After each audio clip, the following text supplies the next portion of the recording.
KYNE. So much time has gone by. There really are quite a number of things that I wish to talk to you about, and this is at the top of the list tonight. The oceans are warmer than they ought to be. You may have watched the Weather Channel or some of the coverage of the latest hurricane that we had, but they were all in exclamation about how hot the ocean was, what a terrible hurricane season it was going to be. This story from Gannett in New Jersey. In Dave Kaplan's 44 years as a Bradley Beach lifeguard, this is the earliest he's ever seen the ocean so warm, by a long margin. Quote, "I take the water temperatures every day," said Kaplan Wednesday. "Well, last week it's been the warmest I ever can recall." The warm ocean waters, with temperatures averaging, get this, 5 to 8 degrees above normal, are linked to the warm, stagnant weather in recent days and the lack of upswelling at cooler bottom waters in recent weeks, according to the experts. Air temperatures are in the 80s and 90s. They were expected again in Mammoth and Ocean counties today, according to forecasts by the National Weather Service's Mount Holly office. The warmth with sunny skies is likely to warm surface waters even more. The warm waters have led to improved fluke fishing, believe it or not. Figures it'd be a fluke, right? The early arrival of tropical species like Spanish mackerel and the potential for hurricanes heading up the coast to retain more of their energy and I suppose be more fierce. Anyway, this kind of goes together with a lot of things we've been saying for a long time now. In addition to this, I got an email from somebody who watches, New York City news, and I think one of the premier weather forecasters there on one of the big stations in New York received information from buoys that said the water was in the 80s. I mean, way, way above where it ought to be. And he simply said, I don't believe it. And I believe an offer was made for him to check it out for himself, which he, I understand, declined. But the fact of the matter is, something is definitely going on with ocean temperatures right now. It's going to affect the world's weather. It's affecting our weather. It will affect all weather. The ocean has so much of an effect on our climate that even a small variation in what's going on with regard to ocean temperatures and, of course, those all-important currents will have a magnifying effect on the entire environment. And you wouldn't believe how small the margin of life is on Earth. And by margin, I mean we live within a certain temperature range of things happening.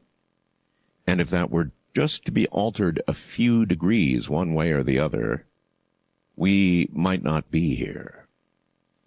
Scientists are gaining insight, following comes from CNN.com, insight about December's devastating earthquake and tsunami from the actual sounds. They got the actual sounds of the 9.3 quake in the Indian Ocean. It's really quite an eerie sound to hear the earth ripping apart like that. We hear it on smaller earthquakes quite frequently, but something of this scale that just goes on for 8 minutes or more is very unprecedented, according to Maya Tolstoy, a marine geophysicist at Columbia University's Lamont Doherty Earth Observatory, said she, "It gave me the chills when I first heard it." The dramatic soundtrack of the rupture of the Sumatra Andaman Fault comes from a little-known, sometimes hard-to-access resource. The microphones that capture the sound are simply part of a global network of instruments that monitor the entire world for compliance with the Comprehensive Nuclear Test Ban Treaty. In other words, they're listening for nuclear explosions. But they caught this monster quake, and they describe it as a ripping and tearing sound of the very earth itself. Now, I would solicit anybody's help here who happens to have this, hopefully an MPEG-3, MP3, or whatever of this. I would very much like to hear the sound of the earth ripping apart, and if I could lay my little paws upon it, you would hear it too. That's got to be a very unusual sound. Again, she refers to it as the earth literally tearing apart for 8 minutes. I wonder what that sounded like. Enough to raise the hair on the back of that young scientist's neck. Santa Barbara. Scientists are puzzled by a mysterious Los Padres National Forest hotspot, get this, where 400-degree ground ignited a wildfire. Now, that's a different one, isn't it? Normally, wildfires are ignited by, for example, the lightning we had here yesterday morning. We had one of those whiz-bang. If you happen to be asleep at about 6:30 in the morning when a bolt ignited about, I don't know, a third of a mile away or less, you know, normally when lightning goes, I try to be semi-scientific and go out and count 1001, 1002, you know, after the light. And I said 1000. I didn't even get the 1001 out. So normally you would expect lightning to ignite a fire that way, and sure enough, a lot of them have ignited in the mountains around me. But this is a hole in the ground with 400-degree temperatures. The hotspot was discovered by fire crews putting out a 3-acre fire last summer in the forest's Dick Smith Wilderness. They saw fissures in the ground where they could feel a lot of heat coming out. That's a quote from a Los Padres geologist, Alan King. He said, "It's not characteristic at all of a normal fire. Fire investigators went back to the canyon days later and stuck a candy thermometer into the ground. It hit the top of the scale at 400 degrees. A dozen scientists, including University of California, Santa Barbara mineralogist Jim Bowles, have been looking for answers since August. Robert Mariner of the U.S. Geological Survey, a hydrologist who studies volcanic gas vents at Mount Shasta and Mount Hood and Mount Rainier, also called in. Everybody's puzzled.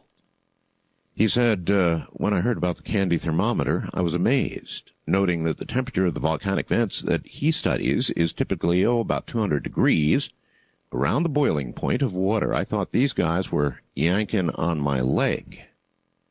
With the help of an air reconnaissance flight and thermal infrared imaging, scientists found the hotspot actually covers about 3 acres, the 3 acres that were on fire. The hottest spot was 11 feet underground at 584 degrees. They found no oil, no gas deposits or vents nearby, no significant deposits of coal.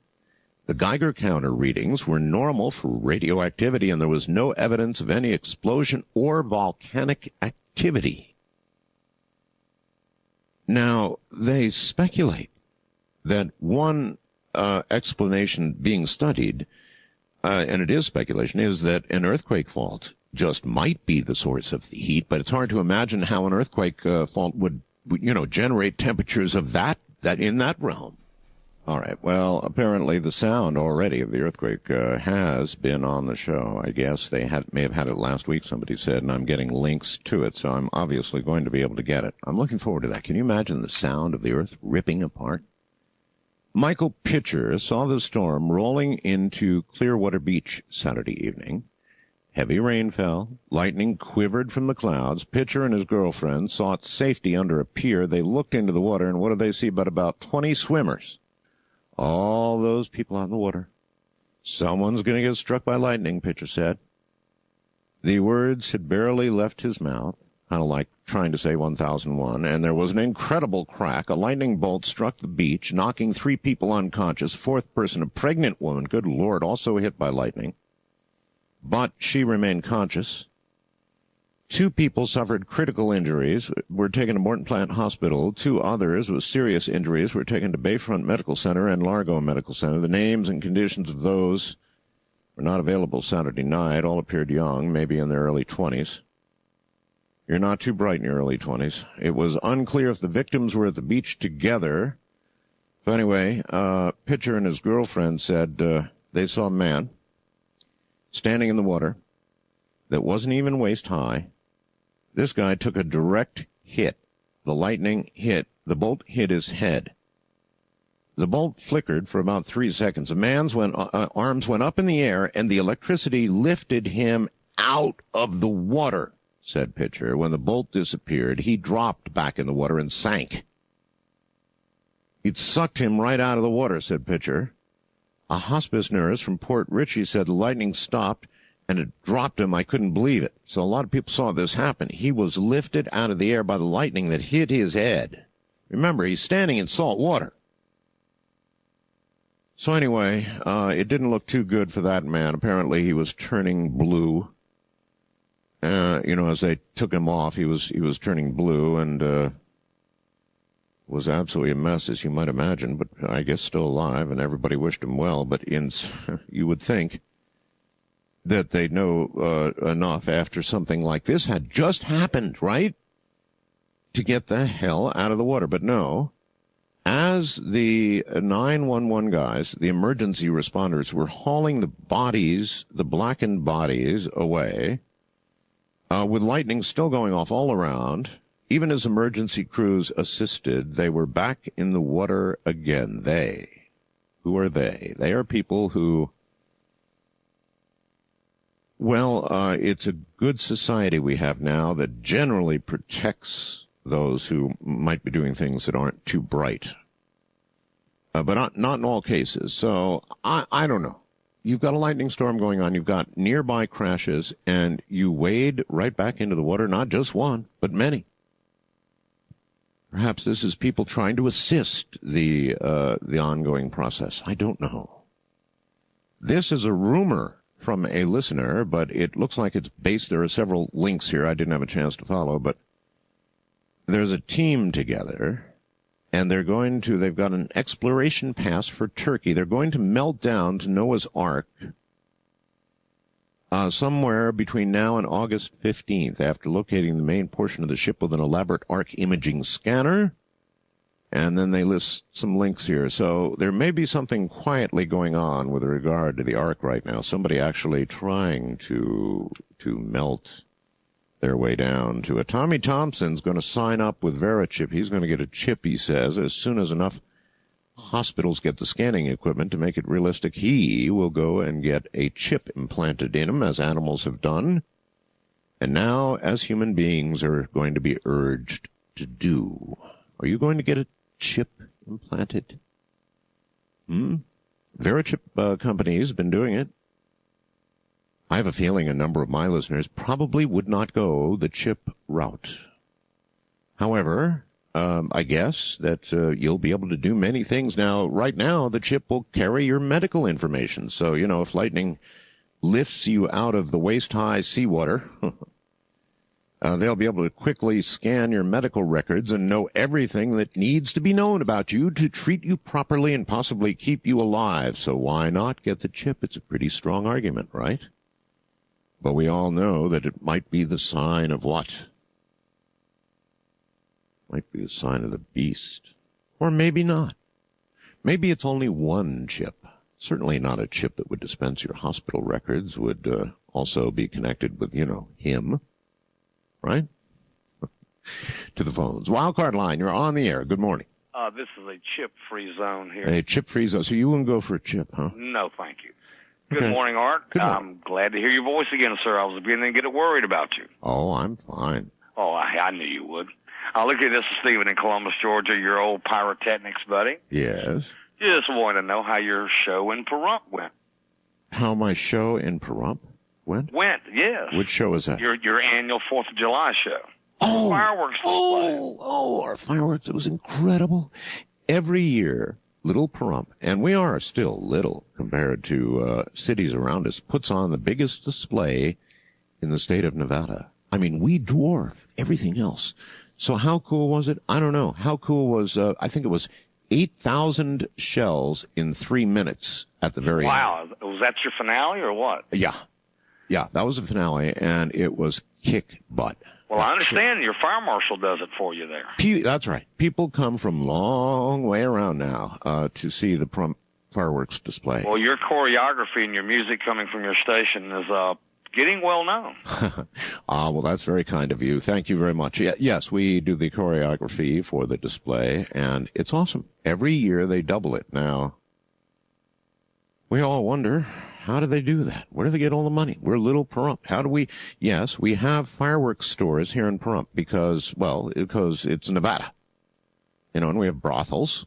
We have fireworks stores. We have gambling machines. It's a different kind of environment that we live in here in the desert, one that I prefer. A lot of people who have the kind of philosophy I have live out in this part of the country for that very reason. There's a lot of freedom out here. Anyway, somehow, every year, they double the size of our fireworks display. Now, that cannot continue, or soon we will be having a planet-threatening fireworks display. East of the Rockies, you're on the air. Hi. Hi. Hi. This is Douglas, Cedar Rapids, Iowa. Yes. I wanted to talk to you a little bit about that hot spot out west. Oh, the one that started the fire, yes. Right. And I don't know, this might sound a little ridiculous, but I was thinking that those giant tunnels that they're constructing underground. Yes. I think they had one of those plasma machines down there. Well, now you're getting pretty far out on a limb, partner. Okay, but... See, I was going to suggest it was one of the devil's fingers. No. Just sticking up, But I think something happened and it might have backfired or whatever, but...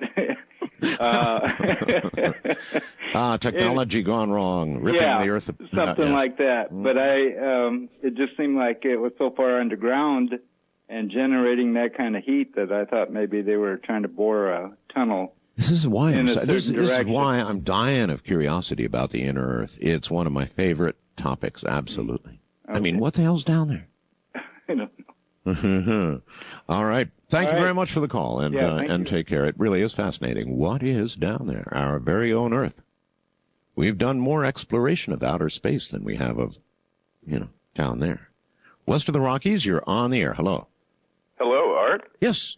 Hey, wonderful to be on the air. I've been a fan for 12 years, and you've been a great, friendly voice in the night. Good to have you. Well, I've been waiting for a good excuse to call, and I couldn't believe your Starling story. First of all, congratulations on Tower. I'd like to welcome him to the world. Yeah, with 4 cats. It's a world with 4 cats, sir. It's not a cat-friendly house. If I could give you some advice, I am a wildlife rehabilitator here in California, and I'm actually the starling species manager. No kidding. Well, we sure could have used you about a week ago now. Well, I tell you, I heard what you were feeding him, and really quickly, they are, more than almost any other bird you'll find, they require animal protein. Oh, yeah. And one of the biggest problems... Also, they're really hungry. We're talking like voracious. 5 or 6 times a day, and we're talking 8, 9 worms at a time. Okay, a couple things. Honestly, at this age, you probably want to be feeding them no later than every hour. Probably starting at, luckily not all day, probably like in a 12-hour stretch, maybe from 9 in the morning till 9 at night. Yeah. And you don't want to go too heavy on the mealworms. We're starting to find in the rehabilitation community that mealworms, it's either something with the chitinous skin or their fat content, that they're okay in small quantities. What you really never want to feed them is earthworms or redworms. They're toxic. We tried earthworms. It didn't work. Anyway. That's good. He's spitting them out because he knows they're bad. Yeah, that's right. Don't try that. Yep. The easiest way to do this is with a syringe. You want to take just dog food like Iams or something and hard-boiled eggs, put it all in a blender. You can go to a... Well, we were using egg yolks and she was hard-boiling eggs and then putting it together with this mash that we made out of birdseed. Yeah, now that's where you really want to stop you there. Birdseed will, in the long run, kill these birds. They're not seed eaters. And they don't have they actually don't have a crop like a lot of your birds. We did feed it a couple of bugs and it liked that. That's what they eat in the wild. Stomach content studies done in the wild has shown that 95% of what these birds eat is winged insects, like your mosquito hawks and moths. I'm drawing the line there. Well, no, and you absolutely don't want to feed them that as a pet because they'll refuse anything else. No, I mean going out to gather it. I'm not going out, nor is Ramona, to gather bugs. No, absolutely. I don't absolutely draw the line. If I could just really quickly tell you, they make, properly taken care of, they make excellent pets. They're very smart. And at the age you got him, he won't be releasable. He thinks he is now a person that can fly. And he will learn, they're a mockingbird, they're in the mockingbird family, and they will learn whole sentences. What? Just like a parrot. He is talking here, by the way, I've got a picture up, my webcam picture is of Tower about 3 or 4 days after we got Tower. Oh, no, more than that even. So take a look and decide. Does he still have the little kind of Don King tufts on his head? Don King? Well, does he have like these kind of flyaway feathers on the top of his head? I don't know about. Okay, well, you know what I was talking about if you don't. Don King feathers. From what I've heard, he sounds like he's still like just finishing his pre-fledged stage. Yeah. And he has now imprinted on you. He will last up to 20 years. The best way to feed them is just with baby food, like lamb or beef Gerber baby food. Baby food. They love that, and it provides the protein content they need. Gerber baby. Yeah, a healthy starling is really one of the healthiest birds you can own. All right, do me a favor. A lot of people are going to be going, oh, come on. So send me an email, include all of this and more, if you would, please. All right? Okay, but about the cats, you'll want to keep them away because they'll learn to associate you think they would eat Tower? I mean, in a second, in a New York or Nevada second, that'd be that. So thank you very much, and I'll look forward to getting an email from you and or any of the rest of you, by the way. I'm Art Bell at AOL.com or artbell at mindspring.com. That's where I'm squarely, this bird does seem to enjoy the mealyworms. So it's going to be very hard to break it of that. Really likes the mealyworms. And we do have to go by what it seems to like, and anyway, it's been quite a job, mainly taken on by Ramona, and she's been up there like 6 times, 8 times a day, feeding it, a lot of times a day. East of the Rockies, you're on the air. Hi. Arbell. Yes. Captain Spike Mike with the Fantastic Forum. Hey. Buddy, I really appreciate your kind words about Lance Armstrong. I think the American media is really overlooking this guy. Did you see the network coverage of the scientific work that they did on him to achieve, begin to slice seconds off with aerodynamic changes in the helmet and what he wears and every little tiny aspect, everything. The Bike Discovery Channel did it. He went and took his VO2 max test, which is a volume by oxygen. You did see it? Yes. Okay. He rated the highest ever scored at that clinic. Kind of like a Superman or something. The last time an American presence in France had this much influence, they called it World War II. Yeah, 7 in a row. And he will absolutely retire on top of his game. Art, you're never going to see a man do something like this again in your lifetime, my lifetime, and maybe our kids. Yeah, that's right. No, it's an incredible, thank you very much, incredible achievement. No question about it. And those of you who did not see the discovery footage of, how they helped him out, how the scientists went to work on every little tiny aspect of Lance Armstrong, his bike, every little nut and bolt, everything was aerodynamically checked in wind chambers and all the rest of it. And they're shaving seconds off what will be his total performance. It was totally awesome. A wildcard line, you're on the air. Good morning. Hi, Art. My friend's father just passed away recently. Sorry to hear it. And during the process of me helping her clean out his house, I came across some very graphic pictures of him and her at a very young age. I'm talking maybe 4 or 5 years old. And she's never mentioned any incident like this, to me or anyone. I'm not even sure she knows. I don't know what to do with these pictures. And I'm talking, they're very sexually graphic. No, that's an easy answer. You go to the police. If you have questions about somebody's behavior in that regard, you don't keep it to yourself. East of the Rockies, you're on the air. Hello. Hi, Art. Hello. This is Rena from Miami. Okay, extinguish your radio, my dear. Okay, sorry. All right. I'm a little bit like worried. I don't know if you've heard. I noticed that you didn't mention it about a sandstorm that is going to hit this area in Florida. In Florida, a sandstorm. Yes, it's from the Sahara, and it even might affect people with respiratory, ailments, and and I was just wondering because I know that you're on top of all of these things. And well, we were hit with a sandstorm here, from Asia, from Mongolia, and it turned our skies yellow, and it didn't make the national press. I mean, all of the skies of Las Vegas and all of southern Nevada, and for all I know, a lot more, turned yellow. Oh, my God. Because we had a sandstorm from Mongolia. So these things do happen. And more and more lately. You think so? Yeah, I know how you feel about the, weather changes. Yes, I think they're well underway. Yes. Mm-hmm. Well, it's supposed to hit tomorrow. How do you feel? How do you feel about living in Florida now, knowing you'd almost be sure it's going to be a continual march of hurricanes this year as the season progresses? Well, I'm a little bit concerned due to the fact, in a way, because my father was from the Canary Islands. So I've heard you say or mention that the Canary Islands are supposed to be causing maybe some kind of a wave or something to our area as well.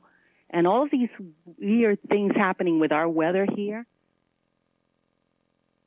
Derrel Sims, coming up in a moment, is a certified hypnotherapist, certified hypnotic anesthesiast, certified master neuro-linguistic practitioner, international speaker, licensed private investigator in the state of Texas, and researcher of alleged human alien encounters. His discoveries of the alleged alien implantation and fluorescence found on abductees following reported contact by alien entities are but two finds that his medical scientific team explores. In 1994, a writer reviewing his work originated the name Alien Hunter.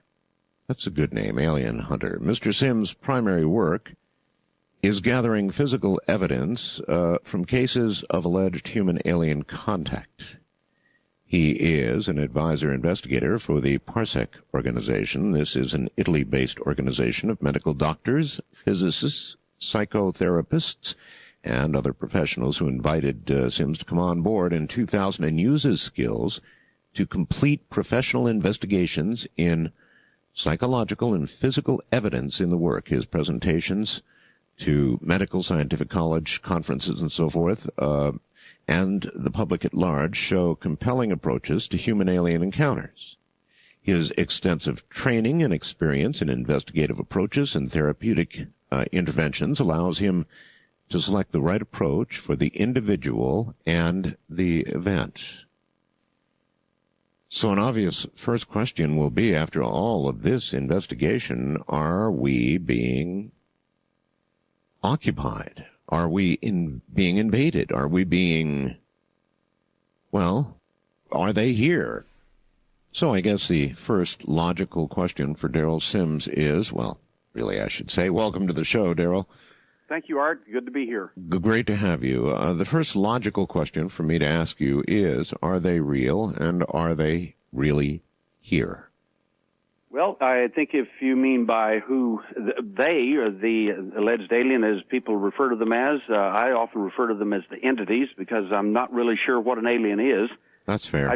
I believe that based on my personal experience as an abductee since 1952, I continued to be an abductee for 13 years. The event stopped violently when I was 17, and my events just stopped completely. How do you have a violent stoppage? Well, that is still a bit of a mystery to me. My events. Violent is a serious word, so it implies a big something or another, right? It really was, Art. I never understood any of the events from childhood, just other than the entities being present. And the last event, my door was actually broken into. The lock was broken off when someone actually kicked it in. That's violent. My parents never woke up. They were in the next room. My sister never woke up. She was in another room. No one in the house was aware of anything. The 5 entities that showed up in my last event, I had never seen before. I've never seen them, and after 38 years of investigations, I've never seen any of them in any drawings or any other text. I have met 8 people who have seen. When did these entities you just talked about begin to visit you? This was not the first time, right? That's correct. The event actually started when I was 3.5 years old in Midland, Texas. There was an entity standing in my room. I became very aware of it. When you say entity, now try and do better for me. Now, perhaps not at 3, but I mean gathered through all time. What do these things look like? This one was pure white, long, tall, and skinny, about 5 foot tall. It had a large bulbous head, very similar to the shapes of some of the things that people report currently. The difference was that the entity did not have, or the alien, if we want to use that term, certainly alien to me. I'm not sure we do want to use that term. Perhaps something else you tell us will give us an indication. But right now, I'm with you. Entity, we don't know what these are, do we? I certainly don't.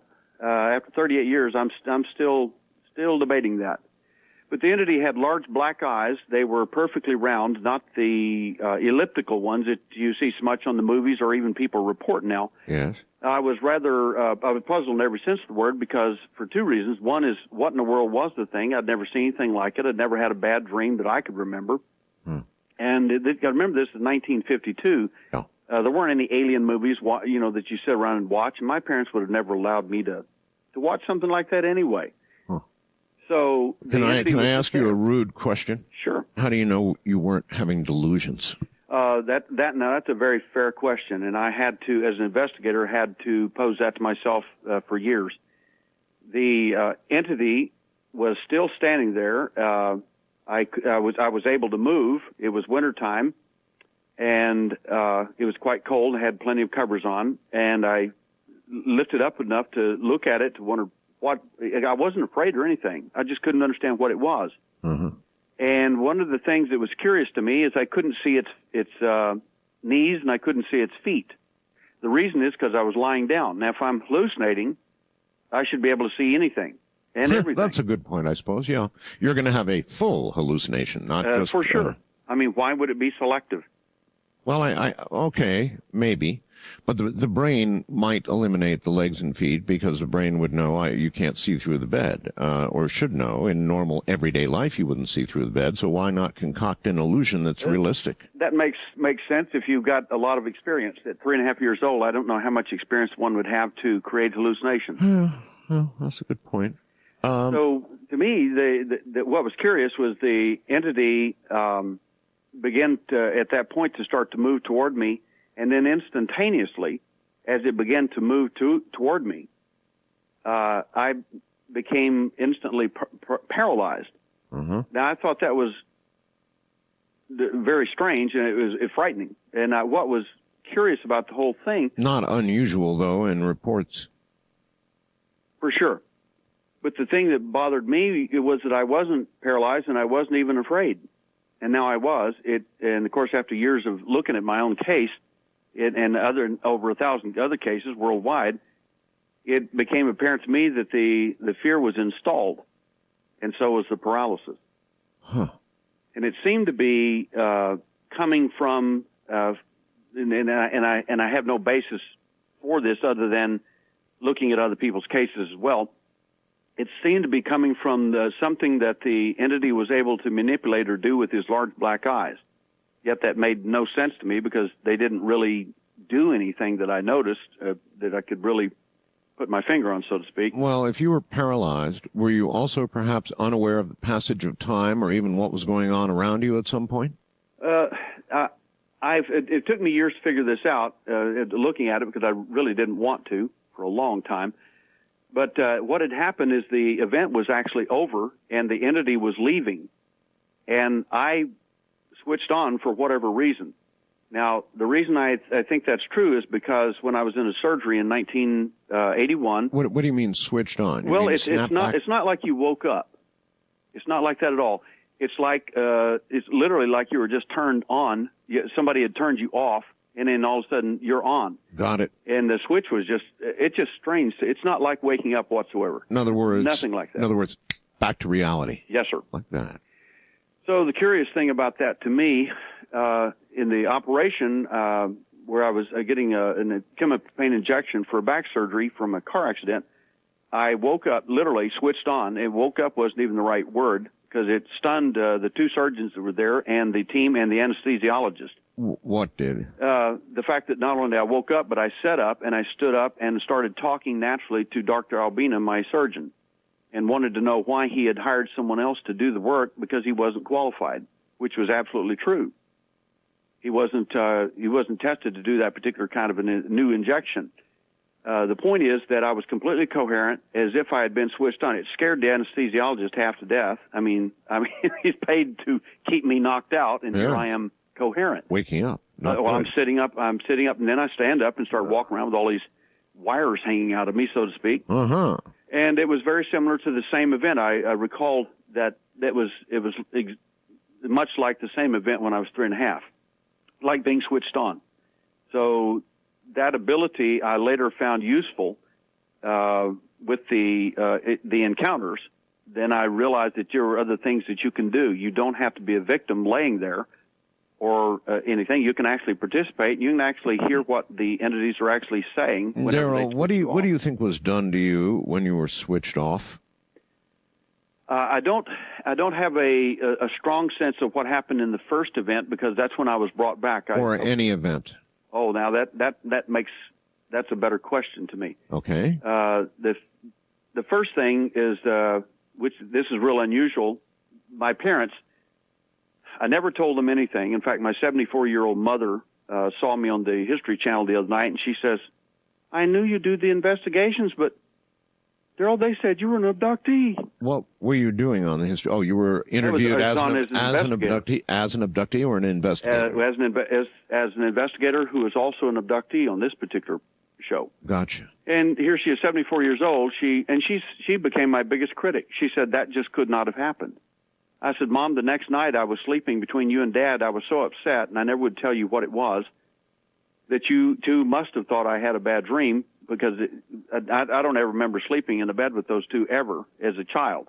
Huh. And they had me between them. And I said, and I described exactly how she slept and exactly how he slept as a matter of course, and she was just startled. And I said, the reason I know is because I was switched on again, or switched on myself, and I looked up and there's two entities standing there the next night, and one of them was the same one that was there the night before, and the other one looked just like him, but I don't know how I knew it. All right, now, but he was different. This question goes back to what happened to you while you were switched off? Well, there again, in the second event, I didn't know much other than I tried to wake my dad up. He hit him with my elbow until my little elbow hurt, hitting his spine, and couldn't wake my dad up, which was, again, consistent through my events. If you hit my spine, I'd wake up. But you bet. At age 12, I do remember a lot more about the event, and I'll give you an illustration there. I, again, switched on, 12 years old, 1305 Ohio Street, Alamogordo, New Mexico, outside Holloman Air Force Base and White Sands Missile Range. I lived there for 13 years. I go outside thinking I'd heard my mother's voice, which my mom was sound asleep. We know that for sure. I went outside and saw something that was quite bright, and this is in my backyard, and it looked like a star, but I couldn't figure out. I've never seen a star that bright so close to the level of the ground. And it came at me very quickly, and just about like the movie, I hate to use a movie as an illustration, but the light was so bright the way it came. It's all right. I do it all the time. It's Close the Encounters. movie Phenomenon. Oh, Phenomenon. When the light hit like that, and then the guy just passed out. Okay. The next thing I notice, I wake up in a circular room. I'm tilted. I'm on a very hard table, and I'm tilted. My feet are upward about 11 degrees, and I'm lying on this table. The same entity that always picks me up is there, and he's talking to someone else just outside the light range. I mean, there's a bright light over me, and it doesn't light the whole room. It only lights just that immediate area where I'm at.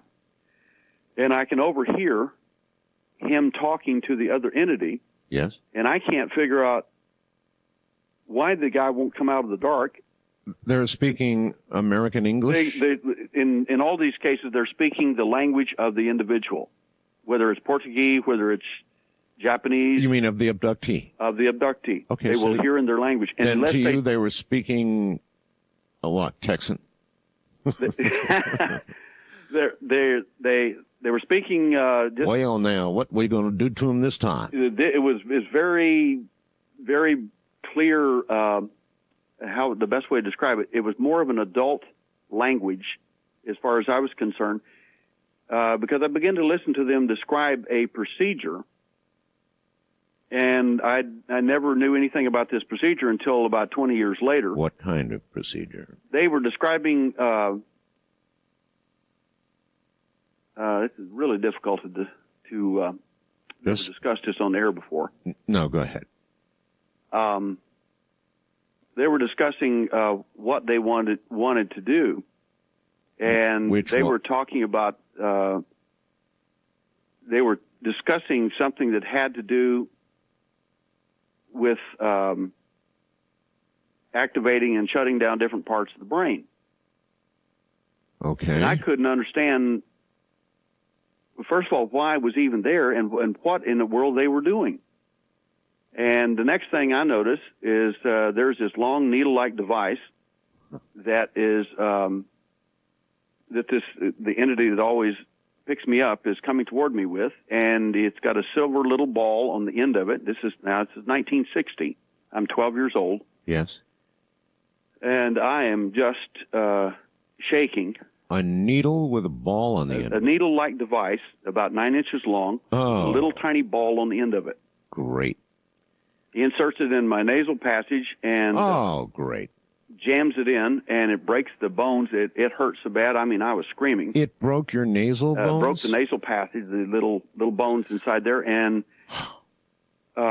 it felt like it went up behind the eye. And the next thing I notice after all this is over is I'm back in bed. Behind the eye, through the nose, enough so you can. Oh, I'm sure at least. So you could feel it jam up through your nose, literally to an area you could feel behind your eye. That's unbelievable. Correct. Well, that started me many years later on a trek to try to find out if other people had a similar type procedure. Do you have any idea the motivation or intent of the procedure, other than utter terror in you? What else was it supposed to do? Did they ever? I don't know ultimately what that was all about, but I do have a little better sense, perhaps now, because a gentleman just emailed me not a few months ago, and he showed me one of the most remarkable implantations I've ever seen out of the dozens of cases I have. I mean, they jammed out your mama right up to your frontal lobe. He's got an object located in the exact same location as I described. He describes the exact same procedure, and he never mentioned abduction to his doctors. They found this themselves, and they're puzzled and amazed. And you didn't write this in a book that he might have read? I am finalizing a book after 38 years. I'm finishing the last chapter, but he's never read anything like that. Got it. Okay. Never read it. All right. Wow. So he's sitting there telling me the story, and his doctors are stunned because this is obviously a manufactured object. It's larger than a BB. It's in approximately mid-brain behind his eye. Okay, and they found this with he claims what? It went up directly through his nasal passage. Yes. They found this with what, an MRI? With the MRI. Whew. And they're sitting there stunned because it can't be there because it's not from any kind of an explosion or anything like that. There's no damage, no trauma to the area. It makes no sense. So he kept his abductions quiet and still has. And he's just grinning from ear to ear. He says, and I went to your website at alienhunter.org, and he said, and I was stunned to see some of the similar things. Yeah, and obviously. I said, well, what I don't have on there, and I didn't tell anybody in great detail, is the details of what happened to me. And I only did that after he had revealed to me what had happened to him. Right. And of course, it's just staggering to see an object very similar to what the object, in my view, was a little bit smaller than what was installed in my nasal passage. And here's one inside him with the same procedure, the same exact way described. I'm sure you two had quite a talk. We certainly did. Hold it right there. There's one thing that I want to do first, though, and that is, I mentioned at the head of the program tonight that scientists had recorded the sound of the Earth breaking apart, and I've got it. Thank you. As Derrel was telling us about what happened to him, I emailed it to myself, ripped it off on a CD, and I've got it right here. Now, these are microphones used to detect nuclear devices, breaking treaties, that kind of thing. Normally, it's dead quiet. I mean, can you imagine the scientists who started hearing this? Obviously, these sounds that you're now hearing are alarms going off. Those are audible alarms of some sort going off. And some guy must have sat there with a headphone saying, "Hey, boss, someone just lit off 500 megatons somewhere on Earth." And then saying, "No, wait, it's bigger. Oh, wait, this is really something horrible." Can you imagine? Once again, Derrel Sims. Derrel, welcome back. Thank you, Art. That was an awesome sound. That was curious that because when I was waiting, I heard that entire. That's because I wondered what in the world, and you weren't on, and I was hearing every bit of that, and I went, "What in the world?" Yeah, that was me making sure it would work after I burned the CD. Working. Incredible. All right, and so is what happened to you, Derrel. I have a doctor that I interview that I know that you know, who removes implants. I have others who claim they have implants, and now you met this other fellow who had an implant inserted, obviously, the very same way you did, or close to it. Do you have any idea, since you've had it, since your friend that you've now met has had it, has it done anything you're aware of? The implant. In my view, and I've headed up 23 surgical operations. We have a cardiovascular surgeon that does our work currently, and in all these operations, the questions we ask, whether we do them directly or whether they've been done by someone at the VA hospital or other places where we've asked for them to be done, usually without giving any information alien-wise or anything about it, just other than it's curious and it needs to be removed. Many of the abductees, with the exception of only a couple, felt like they were free once the object is removed. Now, whether that's psychological, psychogenic, or psychosomatic, probably some of all. Maybe all, any or part or whatever. They seem to feel very, very good about that. Only 2 reported that they felt like it should have remained, and so on. So one of the things we're doing now is to look at the objects in situ, inside the body, and see if we can find any evidence of anything occurring there. Okay. We do have a case in Italy that's been studied by a physicist and who's accredited our work at Sabre with the pioneering work in implants and so on. Good. Whatever that is. And I honestly don't know. That's fine. An expert. What does he conclude? What's he seen, or what does he conclude? What he found in an object in a man's hand in Italy was that the individual he started checking meridians in the individual and seeing if there was any possible connection to that. And he felt like that the individual was actually getting better from some enormous anger problems that they had. And it was his view that because the individual was getting better, that perhaps the implant was doing something good for him in that respect. And I asked the question, I said, "Doctor," I said, "now, I'm not trying to be negative here. I said, I'm going to put my police hat on here. I used to be a cop, and I worked in the intelligence community for 2 years in the Central Intelligence Agency." So you did. That is correct. I said, "So I want to ask you a question here with my little cop hat on. It's pretty blunt." And he said, "All right, go ahead." And I said, "What makes you think they're not the cause of the anger to begin with?" Well, they weren't there at that point. And he says, wouldn't that be a good answer? In other words, the implant had come and was now curing the anger, not the cause of it. Well, they agreed. In other words, if you created the problem and now you're eliminating it, in the eyes of the abductee, you're his savior. Or did the anger begin with the implant? Thank you. I just want to be clear here. Anger, in my opinion, would start before it did with me, and it has with many other abductees. Sometimes the abductees will focus their anger specifically on a parent. And the reason is simply because when you pin them down to this, when you finally isolate everything, especially in a therapeutic setting, you'll find in many cases that the anger focused on the parent by the abductee boils down to one particular issue. You didn't protect me. Yeah. I guess I can see that. But again, going back to this doctor, they did an MRI and they found this object. Was there any way to describe it? You said a BB? It was a little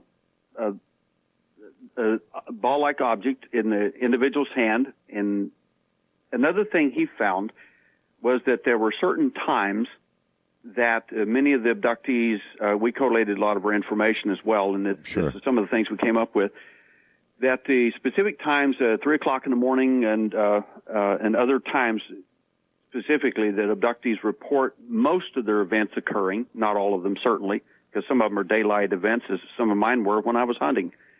But some of these times, these people are extremely susceptible based on their sleep patterns. And of course, now your debunkers are going to come after that and say, well, it's because it's sleep paralysis. Well, anybody that has half a brain knows about sleep paralysis and can figure that out. In fact, one of the parts in our book, a surgical nurse is writing it with me, and Pat goes into great detail, since she's also a surgical patient, of sleep paralysis and other altered states from various kinds of anesthesia, drugs, and so on, and what they do and what they produce. Mm-hmm. So it's going to be quite an interesting read from that point of view, because she goes into every state. Look, the fact that there's an implant in somebody, that's about enough for me. I've had them described in various ways by a surgeon who's actually cut into them, and they're covered by some sort of web-like material that is really strange and resists even the very sharpest scalpels. And then sort of after a while, after it's out, if they can get it, disintegrates. And so, I've heard a lot about this. I mean, there is something to it. Something is being put in people. Well, the objects that we retrieved, we actually took and placed in a scientific setting through the National Institutes of Discovery Science, and had 18 of their scientists review the work that had been done. You mean Bob Bigelow's organization? Bob Bigelow's outfit. Okay, so they... Doc Valet and a number of other scientists were present during that meeting. They grilled us very, very well, and we were funded for a study to find out what in the world these particular objects were. There were 4 objects in this one particular setting, removed from 2 people. Yes. That's just one of many cases. But the findings were rather remarkable from my point of view, simply because they turned out to be meteoric in origin. And lamellar needle-like projections simply do not exist inside people with 11 different elements wrapped around them. Hold on. Now, when you say meteoric in origin, that means that they found exactly what that doesn't belong on Earth. They found first, it's important for your audience to understand this, that the objects were sent to scientists, dispassionate, who had no knowledge of any alien or any surgery, anything. All they got was metal that they were to analyze. They were paid $22,000 to analyze metal. That's it. Got it. They analyze it, and they come up with a report that says this is from the rare Widmanstatten or the Yaocheng meteorite. Period. Only because they find ratios that are not consistent with anything on Earth, ratios of different metals and so forth that aren't here on Earth. That's how they know something comes from elsewhere. Very correct. So your scientists then concluded that whatever this was, whatever in the hell it was, didn't come from here. Well, they were also stunned by the fact that it had 11 different elements surrounding it that shouldn't be there. Right. That made no sense whatsoever. any indication from those who studied it of any machine-like or functional nature? No, as a matter of fact, let me back up just a little bit to set the stage a little better for the audience. In 1994, I was invited to speak to 250 surgeons at John Muir Medical Hospital. The subject was medical complications of alleged human alien contact. Now, this is a continuing education program for surgeons. And here I come in with this presentation, and they're literally stunned at what the presentation is, and they're stunned that there's medical evidence, and they're amazed that I told them I'm not here to convince you of this, the entities that do this stuff. I'm simply asking you to, really, I want you to prove me wrong. That's what I'm here for. And here's how you prove me wrong. And I told them when these people start coming in, and I brought 2 abductees who had medical anomalies on them, and they gave their testimony. And I told the surgeons, I said, listen, if you'll start checking these lumps, bumps, scars, and different things these people come in with, what you're going to find is some of these people are going to have nerve cells that are not native to that part of the body in this place. And what you're looking for most of the time is see if it's benign or it might be cancerous. That's pretty much all you're looking for. Please start analyzing these things closer, and if they're really alien in origin, I said, here's what you're going to find. I said, so prove me wrong. Here are the points. First of all, you'll find that there'll be no technology, no discernible technology whatsoever. None. That's the first thing that's going to stun everybody about these implants when they're first removed. Second, we're going to find that nerve cells are not going to be are going to be present that are not native to that part of the body. Right. And third, I said, in some cases, I said, well, I think a lot of what we're looking at right now, the metal and the other implants that we're looking at here in these CAT scans, MRIs, and X-rays, in fact, are passé. They're actually old and outdated. I think what we're going to eventually start finding are biological implants in people. It's going to be an accident when we find it. And they're going to be have nerve cells that are really bizarre because they're going to be central nervous system cells. In essence, you would have a little mini brain right there in any part of the body. And their findings after they went to look for what you suggested? In the first set of surgeries that were public, and I'd already done some that were private, but we did some that were public as well. Yes. And what we found was those statements. In fact, the 2 surgeons that were involved in this called me at 11 o'clock that night and said, you're not going to believe what we found. I said, I bet I do. They said, no signs of inflammatory response like you predicted to those surgeons, wrong nerve cells present, no discernible technology. We don't even know what the thing is. And they're, of course, just stunned. And they said, well, how in the world could you possibly know? And I said, well, you're not going to like the answer. And they said, what's that? I said, I was there. 12 years old, 1960, in Alamogordo, New Mexico. I got the same procedure. I said, I know what happens to these people. I was there. I don't have to research it. I was present. I am an eyewitness. All right, so you got all this confirmed, and that's a lot to have confirmed. Meteoric in origin, not of this earth, in other words, and removed from a human body, and you called it. So now what?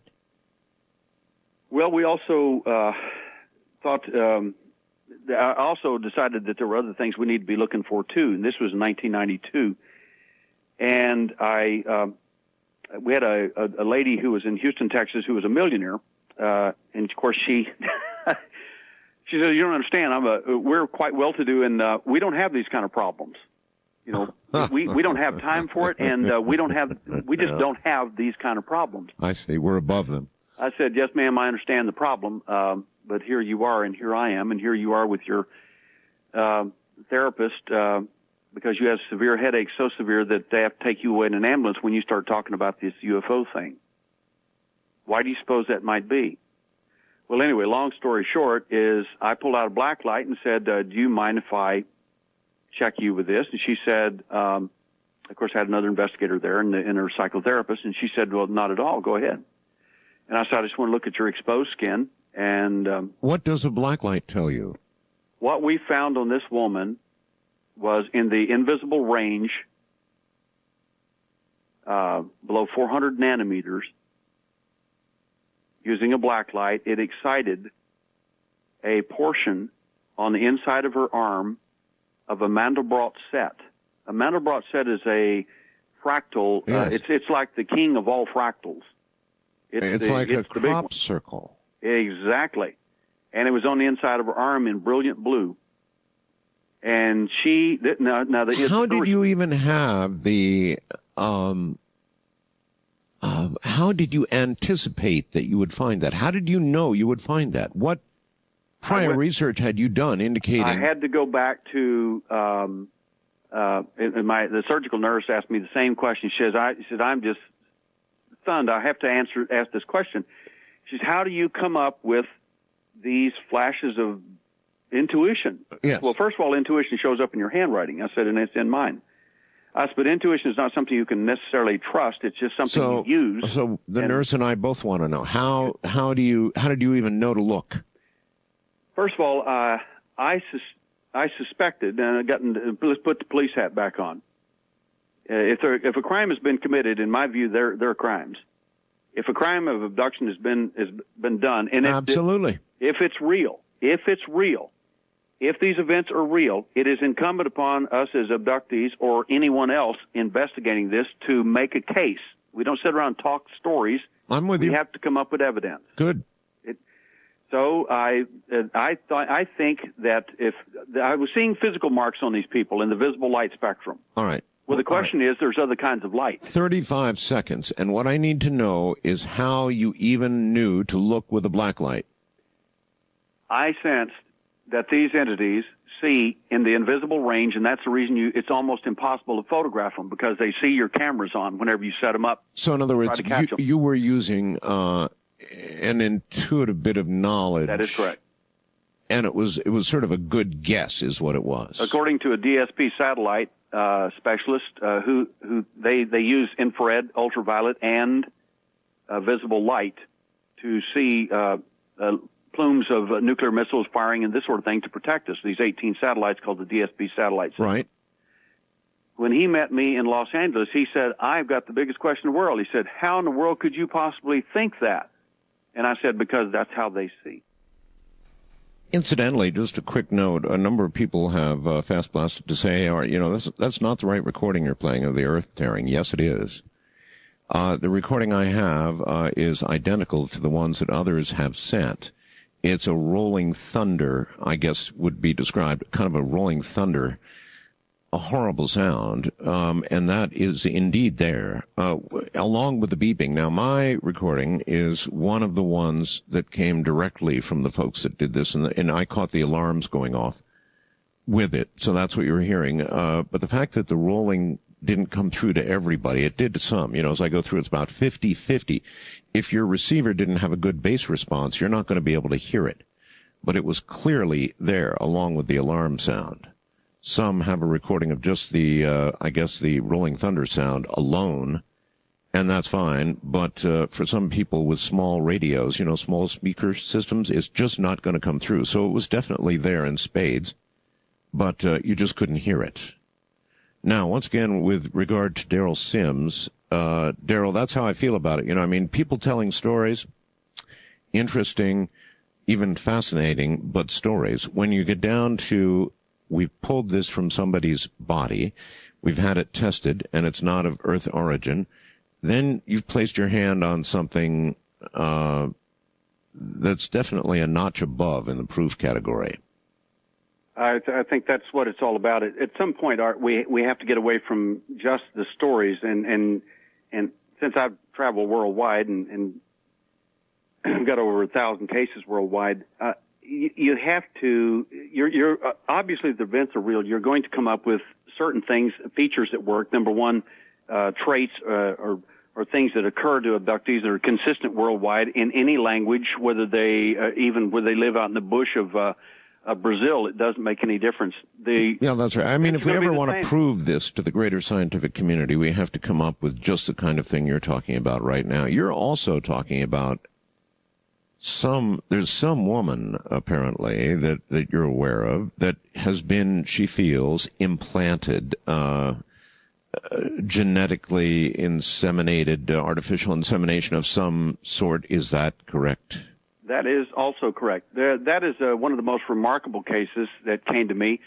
Tell me about it. Fascinating. Tell me. I was at a conference in the United States, and a lady came up to me, and about 10 o'clock at night, Bud Hopkins and I were all going to, several of us are going to dinner, and this elderly lady said, Mr. Sims, would you work with me? I've been waiting to see you for a long time. And I said, well, young lady, we're going to go eat, and this is a previous arranged meeting and all that. And I'll tell you what, if you're here when I get back, if you fill these forms out, I'll be glad to work with you. But you were having dinner with Dinner that with evening. Bud? We're leaving the next morning. With Bud Hopkins? Yes. Got it. So I came back about 11 o'clock, and a lovely lady was standing there with her little forms, about 20-page forms all filled out, sitting there in the middle of the night. I'm leaving the next morning, and what are these standard abductee forms? They're abduction forms that we put together, Dale Musser and myself, in 1992. We had them finalized, and they are become a standard in some circles. Quite effective for eliciting information. So so we went to my room and we sat down and talked. She says, I am a retired surgical nurse. And she says, so I know a lot about what I'm going to be telling you about. And I said, very good. I said, I prefer a professional if I can get that. Of course. And so what's your story? And she said, well, I've been to a hypnotist, and we get all the way up to an event where everything gets real foggy, and I see there are two entities. I can remember this even consciously. Said there's someone in the room, two people in the room, and I can't figure out what they're doing there. And then I'm just completely blocked. I can't figure anything out. She said, can you help me? And I said, yes, I can. And she says, why couldn't the hypnotist get this information? I said, because if your story is real, I said, and I'm going to find that out real quick here, you're going to find out that the entity has placed a block inside your memory. And she said, why would they do that? And I said, well, I really don't want to discuss all that with you. Let's find out, first of all, if you even have a real event or not. I said, we don't know that yet. And she said, well, the event is so severe that I divorced my husband over it. So she said, this is not something I took lightly. And I said, why would you divorce your husband over this event? She said, we had decided not to have sex during this time. It was years ago in the time of Betty and Barney Hill. Yes. And she describes almost the exact same procedure up to the point where she goes, everything gets real dark and she can't figure anything out. No, wait a minute. They didn't have sex, so there was no chance that they were going to have a pregnancy, right? She was not going to have a pregnancy. She wanted to finish up the end of her work, and then she would become the housewife, so to speak, and stay at home, and they would have their children. They were going to really plan this thing out very well. But unexpectedly, obviously, and she wakes up in the middle of the night here, and there's semen all over her stomach, and her husband's sound asleep, and she wakes up and just slaps him silly, and he thinks she's completely insane, and she says, she says all kinds of expletives about what happened to her. Yes. And there's no other explanation, of course, than him, and he doesn't have a clue what in the world's going on. Well, he denied it, and she accused him of it, and basically they're both telling the truth. Neither one of them know the whole story, and they divorced over it. And so I kind of butted in, and I said, now, wait a minute. What happened next? She said, well, I became pregnant. And I said, well, now, wait. You're saying that you woke up with semen all over your stomach. Two people are in the room you don't know, short people, and you can't describe them. And your husband's sound asleep. You divorced him over this matter. She says, yes. So that's the part I don't get. She divorced him or he divorced her? She divorced him. She divorced him. But yet she's aware that she has to be aware if there's two other people in the room that it just wasn't hubby in a bad dream. Well, she couldn't put together the idea. First of all, anything. These are normal people. There aren't any aliens. I mean, normal people don't have these type things, and this can't happen. True enough. This can't happen. So it was him. It had to be. So she said, she said, well, I became pregnant. What do you think? And I said, I think we guys always get the raw deals. I said, so then the fetus disappeared in the first trimester. Disappeared. And she looked at me puzzled and said, why are you saying that? I said, well, I don't know. You made the guess that it disappeared? I just made the guess because you hear these stories over and over again. It's true. And yes. she says she's puzzled because she doesn't know. She is not in the UFO anything, and she doesn't understand what I'm even talking about. Right. And I said, well, I'm just going to shut up and let you tell your story. Okay. And she said, okay. She said, no. I said, well, no. Then the fetus disappeared in the second trimester, which is real unusual. She said, why are you saying these things? She said, no, I had a full-term pregnancy. Oh. I said, whoa, stop the bus. Right. Are you telling me, claiming that you have a full-term pregnancy due to what may have been some type of artificial insemination? She said, yes. Mm-hmm. Yeah. And she said, now, Mr. Sims, I told you I was a surgical nurse, and I'm not somebody who just walks in here with some wild story. I've been a surgical nurse for 35 years, and I've seen about everything. Well, Derrel, it is a pretty wild story. Can I ask a question? Sure. This baby was born normally, you're telling me? My first question to her was there anything unusual about the birth of your child? She said yes. Uh-huh. She said, I don't know how to describe this any other way. I said, just tell me in your own words. She said, my son looked like a human grasshopper when he was born. Huh. Sorry. She said, a human grasshopper? She said he was the strangest looking child. She said he's normal now. She said, but he was not normal when he was born. He was so odd looking. Did she get photographs? She did have some photographs. They were not really clear enough that I got any impression, because this is quite a while ago when these were taken. I mean, with old box cameras and the whole 9 yards. So I said, okay, let's, now you've interested me enough to find out if your story is verifiable. And where now was Little Grasshopper? Well, I asked her, I said, is he okay? She said, yeah, he's perfectly normal now. And I said, has he had a troubled childhood? And she said, you have no idea. And I said, well, would your son be available for some type of DNA test? Indeed. And she said, I don't think there would be a problem. Well, I already have hair samples currently, and the next thing we'll do is get a swab inside the mouth and send it off. And so you haven't done that yet? Because we're fixing to do that. Oh, my goodness. So she says, well, now, wait a minute. She said, what do you think we'll find? And I said, well, let me work with you a bit. Let me, first of all, see if I think there's anything to your story. Retro question. Beyond that. Retro question, Derrel. Yes. Why had there not been a test with regard to paternity for support of Little Grasshopper? First of all, she's divorced from her husband, and it's the strangest thing with many abductees. They never, ever, it's almost as if these people are told not to look or not to look for evidence. It's one of the reasons it's difficult to get abductees to even come forward with evidence. And I've done this in support groups and asked people, how many of you people ever feel like you've had a medical procedure of some kind by these entities? And almost every hand will go up. How many of you people will go down and get an X-ray for me tomorrow or this week or this month? And all hands will go down. Why do you think they won't do it? Because they're instructed not to do it. These entities do not want anyone having any evidence of their existence. Yeah, I suppose not. Let's keep it in the nebulous. I suppose so.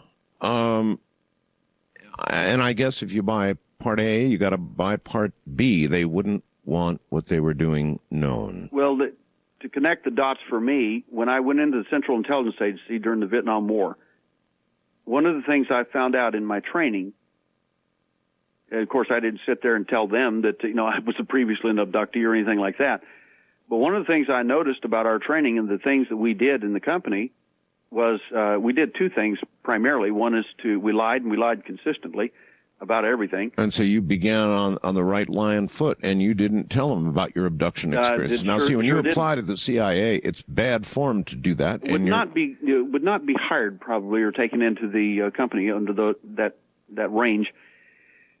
So I found out that based on our training, everything we were doing, the entities had been doing the same thing in my life and in the lives of other people, doing the same thing. To me, it looked like an intelligence project. What if I might ask, did you do for the CIA? I was it was called sheep dipping. Sheep dipping is a process where the Central Intelligence Agency goes in and takes military people, and I volunteered during the Vietnam War for that effort. And I was at Fort Gordon at military police school, and while there, about 70 of us were asked to go to a special building, and we had no idea why we had been picked or chosen or anything. We had no idea that we had all been looked at long before. And when we were sent to this building, and we asked, there were 3 people there, and they asked us a lot of questions, and they pretty much cleaned out the room with the exception of about 20 people. And I was one of the ones that was left, and they asked all kinds of questions after that, and then they singled us out and interviewed us, and I kept asking questions. I said, wait a minute, I need to know some questions. Why are you guys all dressed in suits? Are you military? They said, yes. I said, are you CID? That means Criminal Investigation Division and military police, which these guys dress in suits. There are detectives. I'm in military police school, but that doesn't mean you don't know about the military police. Mm-hmm. I said, so are you CID? And they said, no. I said, then why are you out of uniform, sir? He said, I can't tell you that. Well, unbeknownst to us, these are military liaison. They're the sheep dippers. They're basically the people who go into the military and pick out what they want for their particular projects, for their covert operation projects. All right. Let me try again. What were you doing for the CIA? What I was doing with the Central Intelligence Agency was providing a number of security, for one, and second, I also taught martial arts in the Central Intelligence Agency to dependents and some of their personnel. One of the purposes of what we were doing ultimately in the entire effort was to take JOTs, or junior officer trainees, people who are recruited at universities and colleges. If they meet the criteria, and especially if they have specialized language skills, like Farsi and Chinese and appropriate languages, they would be taken, and if they, again, pass those tests and so on, and pass their top secret clearance and other evaluations, then they would be sent to one of 3 different installations in the United States, top secret installations for CIA training. And I was at one of those areas. That's where I participated. As a teacher, eventually? One of the things, no, not necessarily. When they found out what skills I had after I got there, when my primary function was providing security for covert operations, and gosh, this is this is kind of you're not supposed to talk ugly. about this. Ugly? Well, some of the stuff we did. Oh no, go right ahead. If it's ugly, I can handle ugly. It was just. I can handle ugly. Go ahead. One of the things that happened while I was in the company years ago is they borrowed somebody from another continent, Angola in particular. Borrowed. And it was we had a communist problem down in Angola, and one of the things that happened was an individual there, one of the leaders in that effort. Don't other peoples call that kidnapping? Actually, it is. Yes, you borrowed a person. They borrowed him, but he never knew where he was at. Yes. In fact, our methods were so effective that. What did you do with this borrowed person? Well, I didn't do anything with him. My part of the operation was to provide security for operations that were ongoing. And later, I found out what it actually you provided had security for the loan officers. I didn't find out until later what was actually going on, what I was providing security for. Right. Yeah, I understand. You only get your part of any. Well, I was really surprised because there was one of our guys who works in the, who is a civilian. Are you ready for this?